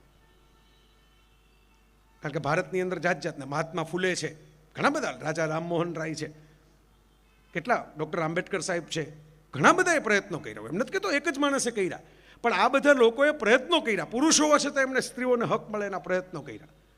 અને ધીરે ધીરે આવા કેટલાય લોકોના પ્રયત્નોને કારણે આટલા બહેનો, 50% બહેનો આપણે બેઠા હોય નહીં. બાકી એક સમય એ હતો કે બહેનો બહાર આવીને બેસે નહીં પુરુષના પ્રવચન. આમાંથી આપણે અહીં લગી તો પહોંચી ગયા. તો છેલ્લી વાત તમારા સામે મારે મૂકવી છે મેં તમને શિક્ષણની વાત કરી, મેં તમને ઘડતર ને ભણતરની વાત કરી. ઘડતર અને ભણતર મિત્રો એવું નથી કે ખાલી બિલ્ડિંગમાંથી થાય. એક એક્સેપ્ટેડ નામની ફિલ્મ આવેલી અંગ્રેજી, મને બહુ ગમેલી. એના ઉપરથી એક ફાલતુ નામની હિન્દી ફિલ્મ પણ બની પાછળથી, પણ એટલી બધી ચાલી નહીં. પણ મૂળ અંગ્રેજી ફિલ્મ બહુ સરસ હતી કે એક છોકરો છે ભણવામાં બિલકુલ બેકાર છે, અને બાપ ખીજાયા કરે કે ભાઈ તને કોણ એડમિશન આપશે, તને કોણ એડમિશન આપશે. કોમ્પ્યુટર ઘરમાં હોય છે, કોમ્પ્યુટરમાંથી પોતે ને પોતે એક યુનિવર્સિટીની વેબસાઇટ બનાવે છે પોતાની જાતે. પોતે વેબસાઇટ બનાવે, પોતે ને પોતે એમ એપ્લિકેશન કરે. મા બાપને તો કંઈ કોમ્પ્યુટરમાં બહુ ખબર પડતી નથી, અને પોતે ને પોતે કોલ લેટર કાઢે જો મને એડમિશન મળી ગયું. તમે કહેતા હતા ને યુનિવર્સિટીમાં એડમિશન નથી મળવાનું. એટલે જમતી વખતે પપ્પા એમ કહે છે કે તને કઈ યુનિવર્સિટી એડમિશન આપી મારે જોવા આવવું છે. તારા જેવાને અમે ઘરમાં નથી સાચવી શકતા, તને કઈ યુનિવર્સિટી હા પાડી દીધી. હવે ભાઈ મૂંઝાણા, યુનિવર્સિટી તો હતી જ નહીં, કોમ્પ્યુટર ઉપર ખોટી સાઇટ બનાવી હતી, ખોટો કોલ લેટર બનાવ્યો, ખોટું સર્ટિફિકેટ બનાવ્યું. એટલે ભાઈબંધોને જઈને 2-3 અંગત મિત્રો હતા એને વાત કરી કે ભાઈ આવું થયું છે, હવે શું કરવું. એટલે એક દોસ્તારે આઈડિયા આપ્યો કે પપ્પાને કહે કે ફી ભરવાની છે, ફી ભરવાના પૈસા આપો, પછી યુનિવર્સિટી આપે ને ફી ભર્યા વગર ક્યાંથી એડમિશન આપે. અને ફીના પૈસાનો ચેક તારા પપ્પા લખી દે ને એટલે આપણે ભાડે લઈ લેશું એક બિલ્ડિંગ, અને ત્યાં બતાવશું કે આપણી યુનિવર્સિટી છે. એક દી આવશે ને જોવા માટે, બીજે દી બધા ઘર ભેગા થઈ જશું. એક્ટિંગના કોર્સ કરવાવાળી એકેડેમી છે, એમાં જઈને ભાડે રાખી આવશું માણસો. પપ્પા પાસેથી અમુક $1,000, $1,000, $2,000 ચેક લઈ આવે છે. પપ્પાના જ પૈસે બિલ્ડિંગ ભાડે રાખે છે જૂનું પડેલું. ત્યાં માણસો રાખે, બનાવટી પ્રિન્સિપાલ, બનાવટી ક્લાસરૂમ. બાપુજી જોવા આવે ને બાપુજી કે હા તો ખરેખર યુનિવર્સિટી છે ને, અહીં તો છોકરા ભણે છે. અને આપણા છોકરાને જેને આપણા ઘરમાં આપણને એમ હતું કે આ કોઈને હાચવશે નહીં, આને તો એડમિશન મળી ગયું. બાપુજી રાજી થઈને જાય છે. ઓલા લોકો કે વાસ નિરાત. 2 દી પછી આ બધું વાઇન્ડ અપ કરી બિલ્ડિંગને તાળા મારી ભાડું ભરીને રવાના. સવારે ઉઠે છે ને તો સામે લાઈન લાગી હોય છે, કારણ કે ઓલી વેબસાઇટ તો કોમ્પ્યુટર ઉપર એમને પડેલી હોય છે. આ એક જ ભાઈ ઉઠિયાણ નહોતા, આવા તો ઘરે ઘરે હતા. તો બધાય જ્યાં ઓલામ લખ્યું હતું કે વેલકમ, એડમિશન ઓપન છે બધાય માટે. તો જેને ક્યાંય નહોતા મળતા એ બધા ક્લિક કરીને આવી ગયા. તો જોવે તો ટોળું થઈ ગયું સામે. એટલે ઓલો કે ભાઈ મેં તો મારા બાપુજીને મૂર્ખ બનાવવા માટે આ સાઇટ બનાવી હતી, તમે હાચુકલા સમજીને આવી ગયા, યુનિવર્સિટી નથી, આ તો નાટક આલે છે અમારું. એટલે ઓલા કે તો અમારે મા બાપ આવા જ છે, એ ઘરે અમને હાચવે એમ નથી, એ માંડ છુટકારો થયો એમ માનીને કે જાઓ જાઓ તમને કોઈક ભણાવતું હોય તો, તમને 5 કલાક હાચવતા હોય તો અમારે એટલી કકળાટો છે. બધાય ચેક લઈને આવ્યા હતા, કારણ કે ફીના પૈસા તો લખ્યા હતા ઓલા બાપુજીને મૂર્ખ બનાવવા માટે કે પૈસા છે ફંડ આપી દઈએ તમને, પણ અહીંથી પાછા ન કાઢતા. ઘરે જઈને વળી પાછો માર ખાવાનો, વળી પાછા મેણાટવાણા સાંભળવાના. અમેરિકામાં બનેલી એક સત્ય ઘટના ઉપરથી આ પિક્ચર બન્યું છે. એક્સેપ્ટેડ એનું નામ છે. રિજેક્ટેડ આપણે કહે ને, રિજેક્ટેડ, જાઓ વિઝા નથી મળતો જાઓ, અહીં તમને પસંદગી નથી થઈ જાઓ. આ એક્સેપ્ટેડ, સ્વીકાર. અંતે એવું થયું 200-300 સ્ટુડન્ટ થઈ ગયા, દરેકના ચેકમાંથી ફંડ ભેગું થયું, બિલ્ડિંગના ભાડાનું લીઝ 11 મહિનાનું કરી દેવામાં આવ્યું, અને બધા છોકરાઓને ભેગા કરવામાં આવ્યા. પહેલાં તો બધા એવા જ હતા હરખા જ, ભણવામાં કોઈને રસ નહોતો એટલે તો આવ્યા ત્યાં, બીજા કોઈ એડમિશન નહોતું મળતું.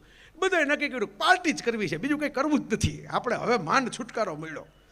એટલે ખાવા પીવાનું, નાચવા ગાવાનું ધબધબાટી બોલાવી દીધી. હવે તમને પાણીપુરી બહુ ભાવતી હોય તો તમે એક દી ખાઈ શકો. સવારે તમે નાસ્તામાં બ્રેકફાસ્ટમાં પાણીપુરી ખાઓ, બપોરે લંચમાં પાણીપુરી ખાઓ, ડિનરમાં પાણીપુરી ખાઓ, સવારે પાછી બ્રેકફાસ્ટમાં પાણીપુરી ખાઓ. 3 દિવસ તમારા આંતરડા જવાબ દેવા માંડે, તમે થાકો નહીં તો. તમને કેરી બહુ ભાવતી હોય તો કંઈ સવાર બપોર સાંજ રાત કેરી જ ખાતા રાખો ને બીજું કંઈ ખાવત નહીં તો અપખે પડી જાય. એટલે બહુ પાર્ટી કરી, નાચ ગાઈને ધબાટી બોલાવી દીધી. આખી જિંદગીમાં નહોતા કર્યા એટલા નાચ ગાઈને મજા કરી, પછી થાકી ગયા બધા. હવે શું કરવાનું? આ તો અઠવાડિયું પૂરું થઈ ગયું, હજી 6 મહિના કાઢવાના છે, પેલું સત્ર પૂરું કરવું પડે ને. એટલે બધા છોકરાઓએ કીધું ભાઈ કાંઈક કરો. એટલે ઓલો તો જે સૌથી પહેલો છોકરો હતો એ વાઇસ ચાન્સેલર થઈ ગયો યુનિવર્સિટીનો. હવે શું કરવાનું? તો એ કે આપણી પાસે કંઈ કોર્સ જેવું તો છે નહીં, એટલે દરેકને બોલાવીને કહો તમારે શું કરવું છે, પૈસા તો તમારા જ છે ને જમાય, એ કોર્સમાંથી તમે કયો એ ભાઈ સાહેબ બોલાવી દઈએ.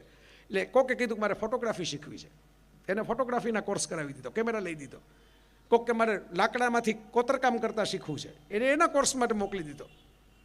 છોકરો ભણવા માંડ્યા, કામ ચાલુ થઈ ગયું. સ્કિલ ડેવલપમેન્ટ, આમ ભણી ન શક્યા, સ્કિલ ડેવલપમેન્ટ. મેં તો નજર અમે જોયું છે કે મેડિકલમાં જનારા બિચારા 8 વર્ષે ડૉક્ટર થઈને પોતાની હોસ્પિટલ લોન લઈને કરતા હોય, ત્યાં લગી બરફના ગોલાની રેકડીવાળાએ 3 માળનું મકાન બનાવી લીધું હોય.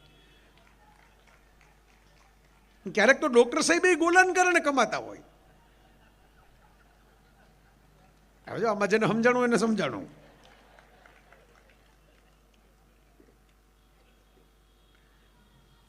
હવે ડિગ્રી આપવાની વાત આવી, ડિગ્રીનું વિતરણ કરવાની, અને ત્યાં ભાઈ મૂંઝાણા. અમુક મા બાપોને ખબર પડી કે આ તો આપણા છોકરાઓ સેટ છે, બધું ભણે છે, જે આમ નહોતા આવડતું, આમ નહોતી મજા આવતી, હવે શીખી ગયા છે. કારણ કે મનગમતું શીખવાનું આવ્યું, મનગમતું કામ કરવાનું આવ્યું. કારનું રિપેરિંગ એ શીખી ગયા છે, વાયરનો ફ્યુઝ કેમ જોડવો એ શીખી ગયા છે, ઘડતર થઈ ગયું છે, જીવતરમાં કામ લાગે એવા થતા ગયા છે. કોઈક માઉન્ટેનિયરિંગના કેમ્પ કરે છે, કોઈક પોતાની રીતે બ્રિથિંગ એક્સરસાઇઝ એટલે પ્રાણાયામ કરે છે. બધાએ પોતપોતાનો સરસ માર્ગ પસંદ કરી લીધો છે. ભલે એજ્યુકેશન નથી, એટલે અમુક વાલીઓને ખબર પડીને એણે કોર્ટમાં કેસ કર્યો કાં તો ફ્રોડ છે. અને યુએસની કોર્ટમાં એ કેસ ચાલ્યો, અને જજની સામે પહેલાં છોકરાએ કીધું કે સાહેબ હું મારો ગુનો સ્વીકારું છું, મેં ખોટું જ કર્યું છું, હું નથી કહેતો કે મેં સાચું કર્યું છે, પણ અમે આ જેટલા 200-300 જણા તમે જુઓ છો ને, અમને કોઈ સાચવતું નહોતું, અમને ઘરમાં કોઈ સાચવવા તૈયાર નહોતું. પૈસા દઈને અમારાથી છુટકારો જોતો તો અમારા મા બાપને, કે આ ક્યાંય ખચવાય તો સારું. તો મેં કર્યું ખોટું, પણ આ કરતાં કરતાં મને ખબર પડી કે જે વિષય ભણતો હતો ત્યારે મને મજા નહોતી આવતી ને, એ સામા માણસને શીખવાડવાનો છે ને, ત્યારે હું રાતના વાંચવા બેઠો ને તો મને સમજાઈ ગયું.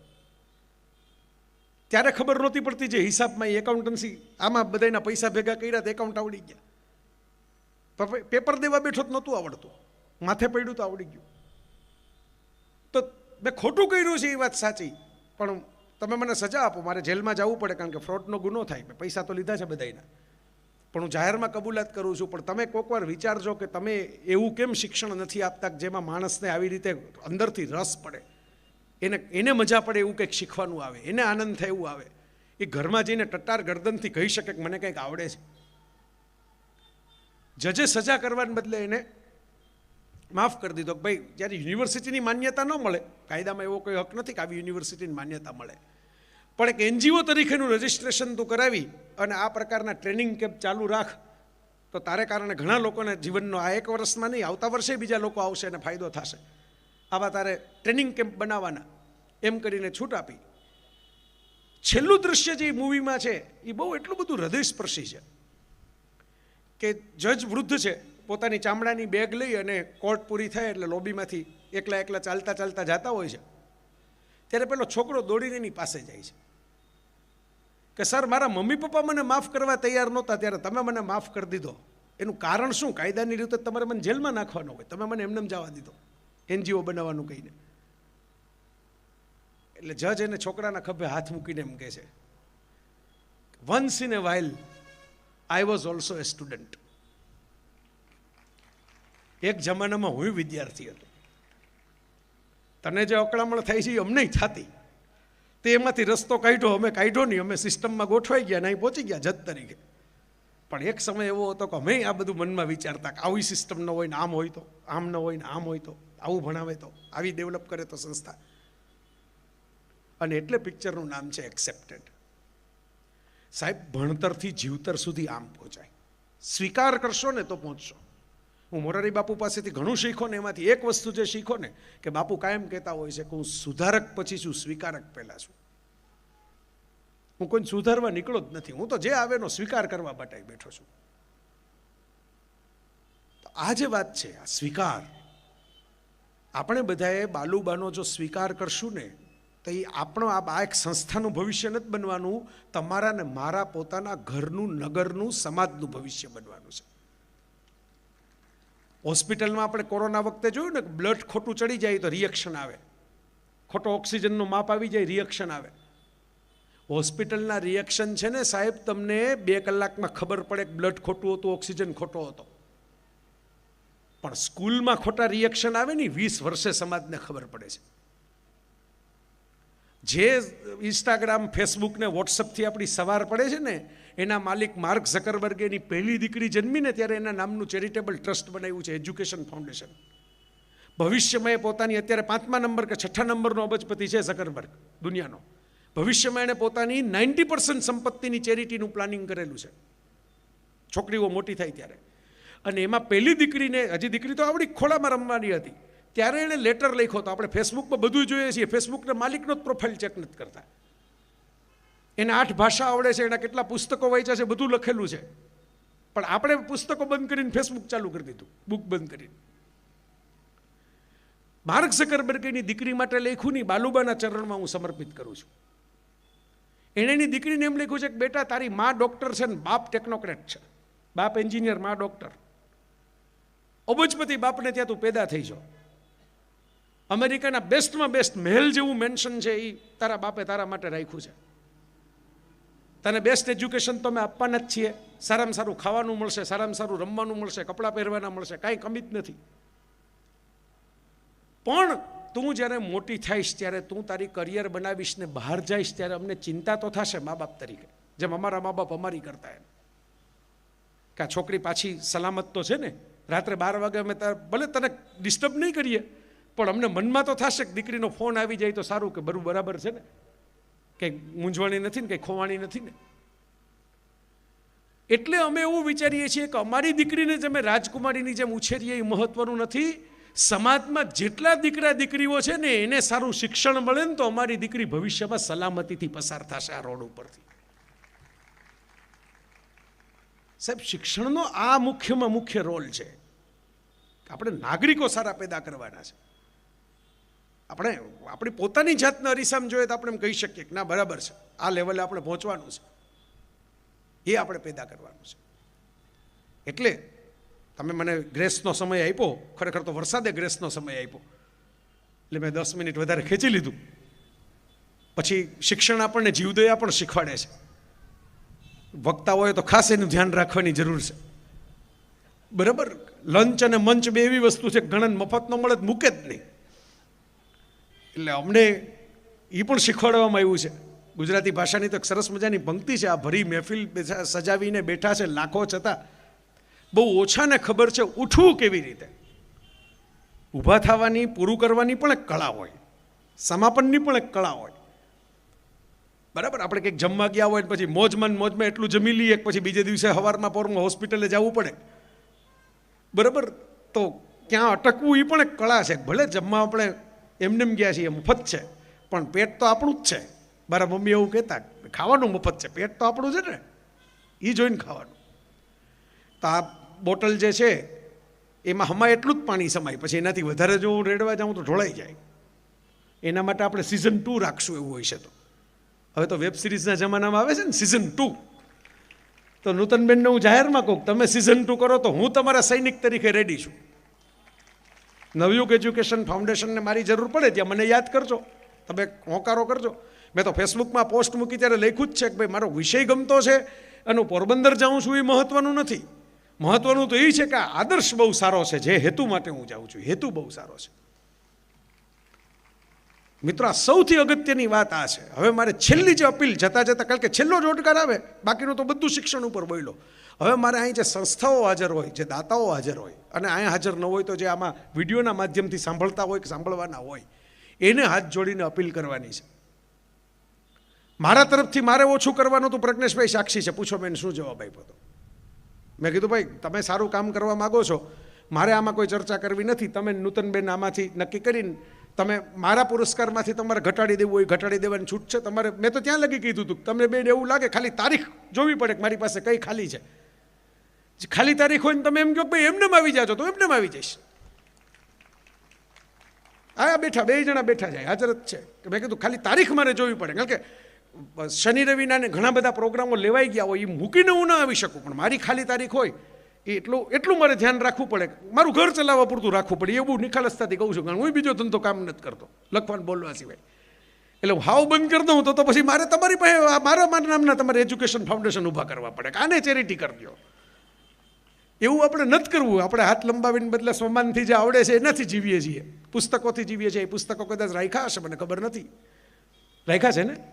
તો હું તો બે જ કમાણી કરું છું જે કરું છું. એટલે હું કહું છું કે ભાઈ, હું કંઈ તમારી પાસે કોઈ દિવસ એક પણ મિત્ર એમ નહીં કે જય વસાવડાનો ફોન આવ્યો કે ભાઈ 2 લાખ રૂપિયાની જરૂર છે, કાઢો ને, મને આપો ને, મારે દેવાના છે.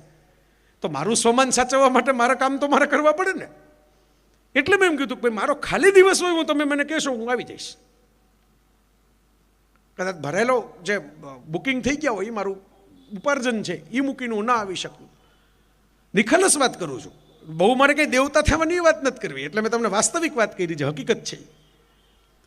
મારે છેલ્લી અપીલ એ કરવાની છે મિત્રો, કે આપણે જે સંસ્કૃતિમાં જે કાઠિયાવાડની માટીમાં પેદા થયા ને બધાએ, એણે આપવાવાળાને યાદ રાખ્યા છે, લેવાવાળાને યાદ નથી રાખ્યા. એણે પૂજા એની કરી છે કે જેણે સમાજને કંઈક આપ્યું છે, સમાજનું લઈ લીધું એની પૂજા નથી કરી. આપણા દેવતાઓ હિન્દુ સંસ્કૃતિમાં કોણ છે? તો વિચાર કરો, કોણ છે આપણા દેવતાઓ? જે રાજપાટ મૂકીને નીકળી ગયા એ આપણા દેવતાઓ છે. જે વનવાસ કરી ગયા એ આપણા દેવતાઓ છે. જે વિહાર કરી ગયા એ આપણા દેવતાઓ છે, એ આપણા ભગવાનો છે. જેણે મા બાપના ખોળા છોડી દીધા, જેણે મથુરાનું સિંહાસન છોડી દીધું, એ આપણા ભગવાનો છે. આપણે છોડ્યું એની પૂજા કરી કે હા આનામાં કલેજું છે, આ છોડી શકે છે. હું એમ નથી કહેતો કે તમે તમારું ઘર બાળીને તીર્થ કરો, પણ તમારી પાસે થોડુંક વધારે હોય, તમારી પાસે થોડુંક એક્સ્ટ્રા હોય તો ઇસ્લામમાં એક સરસ મજાનો કોન્સેપ્ટ છે, મને એ ગમ્યો, જકાત, 10%ની જકાત. કે ભાઈ તમારે સમાજ માટે 10% તમારી આવકનો ભાગ કાઢવાનો. 100 રૂપિયા હોય તો 100ના 10 રૂપિયા, અને લાખના હોય તો લાખના. આપણે તો એક જમાનામાં ભગવાનનો ભાગ હતો જ ને. તમને ખબર હોય તો મારા મમ્મી એવું કરતા, કદાચ તમારા મમ્મી હોય કર્યું હશે, કે રોટલી પહેલી બની ગાયની રોટલી હોય, શેરીમાં ગાય આવે એને ખવડાવી દેવાની હોય, પહેલી રોટલી આપણે નહીં ખાવાની. તો ભગવાનનો ભાગ સમજીને પણ યથાશક્તિ યથામતી તમે આ સંસ્થાને ટેકો કરજો. કારણ કે જો રાણીબા નથી રહ્યા, રૂપાળીબા નથી રહ્યા, નટવરસિંહજી નથી રહ્યા, પણ બાલુબા રહ્યું ને. સંસ્થા બની હશે તો સંસ્થા અમર રહેશે, વ્યક્તિઓ જતી રહેશે, સંસ્થા નહીં મરે. ડિઝની જતા રહ્યા પણ ડિઝનીની નામ નથી મર્યું. સ્ટીવ જોબ્સ જતો રહ્યો પણ એપલ નથી મરી. ધીરુભાઈ જતા રહ્યા પણ રિલાયન્સ નથી મર્યું. તો આપણે બાલુબાની આ બ્રાન્ડ બનાવવાની છે કે જેમાં તમારું ને મારું નાનું મોટું કોન્ટ્રીબ્યુશન હોય. આપણે બધા ભેગા થઈને એક આપણી પોતાની સંસ્થા ડેવલપ કરીએ. ક્યાં પાર્કે કંઈ જવાનું, આપણે ક્યાં કંઈ 7 સમંદર પાર જઈને ફંડ આપવાનું છે? આપણા પોતાના માટે કરવાનું છે, આપણા જ સમાજની દીકરીઓ માટે કરવાનું છે. એ સુખી થશે તો એ, મેં કીધું એમ, ભણેલીમાં સંસ્કારી દીકરાને દીકરીને ઉછેરશે. કાલ ઉઠીને તમને વધારે સારા 10 નાગરિક મળશે સડક ઉપર ચાલતા. એટલે હું હાથ જોડીને વિનંતી કરું છું. પેલો એક નાનકડો કિસ્સો છે કે 2 ભાઈ બહેન હતા, સાવ ગરીબ, અને ગામમાં છીપલા અને કોડી ને શંખલા અને ઓલા બાકસના ખોખા અને જૂના જમાનામાં તો આવા જ રમકડા હતા ને, લખોટીના. પછી આ મોબાઈલ નામનું રમકડું આવ્યું, એમાં બધા સાફ થઈ ગયા. હવે તો લોકો ફૂટબોલ મોબાઈલમાં રમે છે ને ક્રિકેટ મોબાઈલમાં રમે છે. એવું બધું ભેગું કરીને રમે. અનાથ ભાઈ બહેન, કોઈ સાચવવા વાળું થતું નહીં, ભીખ માગે થોડી ઘણી રમે. એમાં પસાર થતા હતા ને નવી દુકાન ખોલી હતી. નવી દુકાનમાં એક ઢીંગલી લટકાડેલી હતી. ઢીંગલી જોઈને બેનને બહુ ગમી ગઈ. ભાઈને હરખ છે, બેનને હું ઢીંગલી લઈ દઉં. 2 જણા અંદર ગયા અને ઓલા સેલ્સમેનને લાગ્યું કે આવા મુફલીસ જેવા છોકરા ટાઈમ બગાડે આપણા બીજા કસ્ટમરનો, એટલે કાઢી મૂકવાની પેતરણ કરી. પણ એક બાપા બેઠા હતા, દુકાનના માલિક છે, થડા ઉપર. એ જમાના જોયેલા માણસ હતા. એણે છોકરાઓને બોલાવ્યા, શું આવ્યા અંદર? તો ખાલી ઢીંગલી લેવા. તો કે પૈસા છે તમારી પાસે? તો કે હા.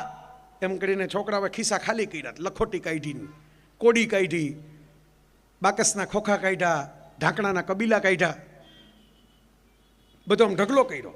આ અમારો ખજાનો બહુ હાચવીને ભેગો રાખ્યો છે. ખજાનો ક્યાંય જતા નથી અમે આને લઈને મૂકીને.